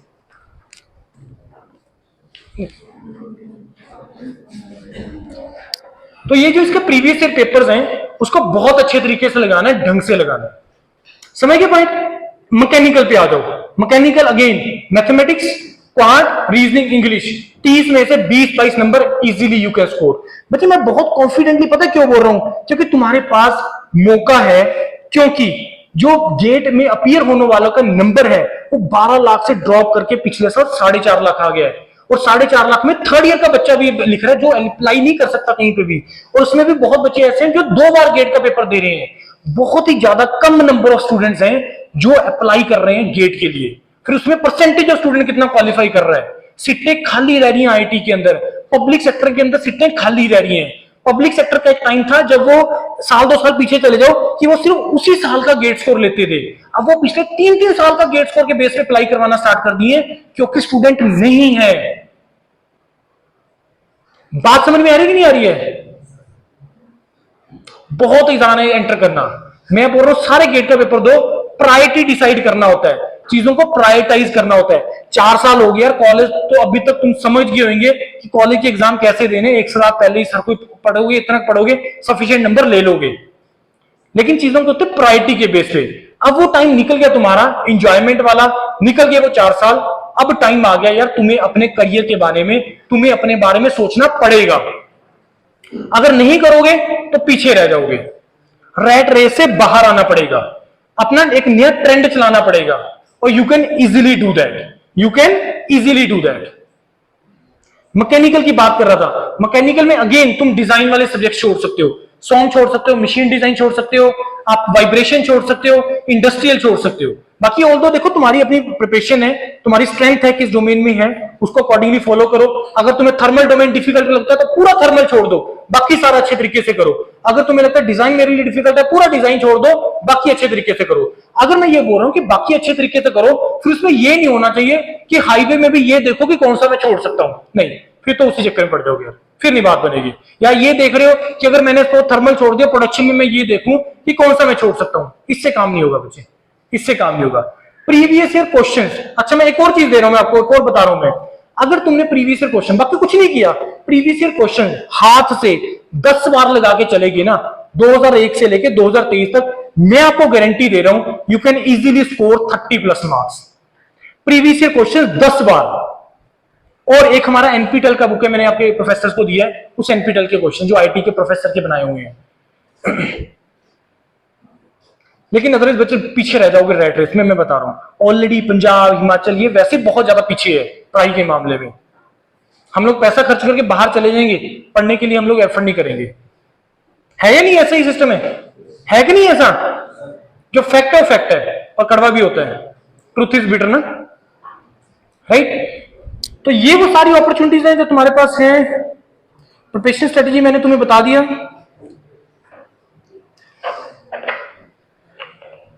now this is the barcode of our YouTube channel. एक बार सभी लोग इसको स्कैन करो और देखो जो मैं चीजें बात कर रहा हूं, यहां पे वो सारी करियर ऑप्शंस आपको अवेलेबल मिलेगा। क्योंकि आपका स्पेशली फाइनल ईयर वालों का वो स्टेज है जिसमें बहुत सारी अपॉर्चुनिटीज बताई हैं। तो यहां पे कोई भी किसी तरीके का आपको कोई क्वेरी रेज हुए कि सर ये चीज आपने बताई उसको कैसे प्रोसीड करना है, ये आपने ऑप्शन बताया कैसे, कोई भी किसी तरीके का डाउट है तो आप लोग पूछ सकते हैं। अच्छा मैं एक चीज और बताऊंगा आपको, जो एक पार्ट मिसिंग रह गया, जो आपका स्टेट का जो प्रिपरेशन होता है या जो आपका पब्लिक सेक्टर के जो रिटन एग्जाम होते हैं, देखो गेट का प्रिपरेशन और इन एग्जाम्स में डिफरेंस कहां पे आता है। जैसे गेट का एग्जाम मैंने आपको बताया कि 65 क्वेश्चन होते हैं 180 मिनट, रफली 3 मिनट दे रहा है ना आपको क्वेश्चन के लिए। लेकिन जो बाकी स्टेट एग्जाम्स हैं, ये जो पब्लिक सेक्टर के एग्जाम्स हैं, जैसे मैंने आपको बताया था कि एचपीसीएल का एग्जाम 150 मिनट देता है 170 क्वेश्चन के लिए। आईएसआरओ भी आपको देगा 100 क्वेश्चन 120 मिनट्स। तो on an average SSC JE 200 question 120 minutes. On an average जो आपको वहां पे टाइम मिल रहा है पर क्वेश्चन वो 1 मिनट का या उससे कम का टाइम मिल रहा है। गेट में आपको दे रहा है वो 3 मिनट का टाइम ऑन एन एवरेज। तो प्रिपरेशन में या फिर प्रिपरेशन करने में किस तरीके से फर्क आएगा। गेट का जो एग्जाम है, जो मैं आपको पहले भी बता के था कि वो टोटली कंसेप्ट बेस्ड एग्जाम है, वहां पे तुमसे वो न्यूमेरिकल पूछेगा। किस तरीके के न्यूमेरिकल पूछेगा वो भी मैंने आपको बताया कि वो पूछेगा कि स्कोर के अंदर अगर ऐसा करना है, इसको यूज करके आप निकालो, इसका वो निकालो, डेप्थ निकालो या विड्थ निकालो या लेंथ निकालो। लेकिन अदरवाइज इन एग्जाम्स के अंदर वो स्टेट पूछेगा कि अगर ये कोड है तो इस चीज का वैल्यू कैसे होगा। मतलब data based question, factual question, fact based question उसके अंदर ज्यादा आते हैं। इसके बाद एक बहुत इंपॉर्टेंट चीज है जो गेट एग्जाम में नहीं आती है, that is your general knowledge and current affairs वाला पार्ट। वो इन एग्जाम्स के अंदर आता है। जैसे आपका अभी एयरपोर्ट अथॉरिटी ऑफ इंडिया का अभी इंडिकेटिव नोटिस आया एयर ट्रैफिक कंट्रोलर के लिए, राइट? वो टोटली एक नॉन टेक्निकल एग्जाम है जिसमें फिजिक्स होता है, उसके बाद आपका मैथमेटिक्स होता है, क्वांट, रीजनिंग, इंग्लिश और जनरल स्टडीज। तो वो जो जनरल स्टडीज वाला पार्ट है वो आपको आपकी हिमाचल एज ए स्टेट के अंदर भी आएगा, एसएससी जेई के अंदर भी आएगा, और बहुत सारे पीएसयू हैं जो उसके अंदर ये पूछते हैं, राइट। हर कोई नहीं पूछता, आईएसआरओ नहीं पूछता है, एचपीसीएल जनरल स्टडीज नहीं पूछता है। तो अगर आप साथ में जनरल स्टडीज का डोमेन भी ऐड कर देते हो तो आपका एक प्रॉपर सारा हर एग्जाम्स के पॉइंट ऑफ व्यू से तैयारी हो जाएगा। चाहे वो गेट के पॉइंट ऑफ व्यू से तैयारी कर लो, चाहे आप अपने स्टेट या फिर आप अपने पब्लिक सेक्टर के पॉइंट ऑफ व्यू से तैयारी कर लो। अब अगर आप मुझसे क्वेश्चन पूछो कि अगर मैं सर गेट का तैयारी कर लूंगा तो मेरा स्टेट एग्जाम्स का कितना प्रिपरेशन हो जाएगा, इसका आंसर मैं आपको पहले कर चुका हूं मैं कि गेट का जब आप एग्जाम का प्रिपरेशन करेंगे तो वो टोटली कंसेप्ट बेस्ड होगा, उसमें आप लोग चीजें याद रखने वाली नहीं करोगे, कैलकुलेशन के ऊपर ज्यादा फोकस करोगे, तो उससे आपका रफली 40-50% पर्पस सॉल्व होगा। लेकिन जो आपका नॉलेज है, जो ओवरऑल आपकी इंजीनियरिंग की अंडरस्टैंडिंग है, वो बहुत ज्यादा एनहांस होगा गेट का प्रिपरेशन करने से। लेकिन अगर आप स्ट्रेट वे अपनी एसएससी जेई या अपने स्टेट जेई एग्जाम्स के लिए आओगे, उसमें अगेन वो कुछ एग्जाम्स ऐसे होंगे जैसे आपके यूनिवर्सिटी के एग्जाम्स होते हैं जिसमें आपको चीजों को लर्न करना है और आंसर आपको राइट करना है। ऑल्दो कि सब्जेक्टिव नहीं होता पेपर, लेकिन इसमें जो ज्यादा चीजें आती है वो लर्न करने वाली आती है, याद रखने वाली ज्यादा आती है।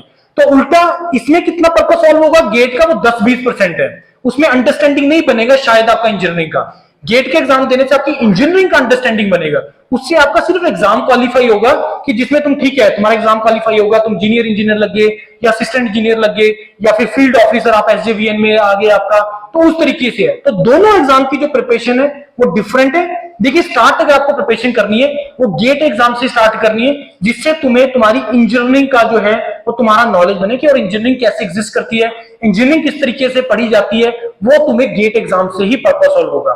बड़ी सिंपल सा मैंने आपको स्ट्रेटेजी दिया कि 10 अगले जो कितने भी 3-3.5 महीने प्रीवियस ईयर पेपर को कम से कम 10 बार लगा लेना है हाथ से।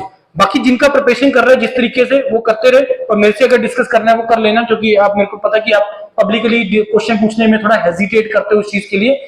लेकिन स्टिल अगर आपका किसी का भी अभी कोई डाउट है जो आप पूछना चाहते हो, जितने भी मैंने आपको ऑप्शंस बताया, चाहे वो इंडिया अब्रॉड किसी भी चीज से रिलेटेड हो, तो आप अपना डाउट जो है वो मेरे से पूछ सकते हैं, राइट।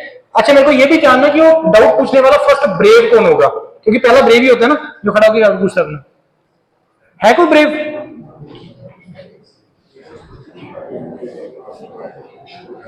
चीजें पता लगी कि नहीं लगी है? सोचने का नजरिया चेंज करो अपना, क्योंकि अगर आप सोचने का नजरिया चेंज नहीं करोगे तो वही रैट रेस को फॉलो करते चले जाओगे। जैसे मैंने आपको बताया कि ठीक है वही गवर्नमेंट जॉब, वो सारी चीजें, अपना एक्सप्लोर करके आओ चीजों को, ब्रांडिंग करो, अपना स्पेशलाइजेशन डोमेन्स में एंटर करो, तब आपको एक्चुअल में बेनिफिट होगा। अगर मैं लॉन्ग टर्म करियर के हिसाब से बात करूं, अदरवाइज नहीं होगा। हाँ जी, कोई क्वेरी?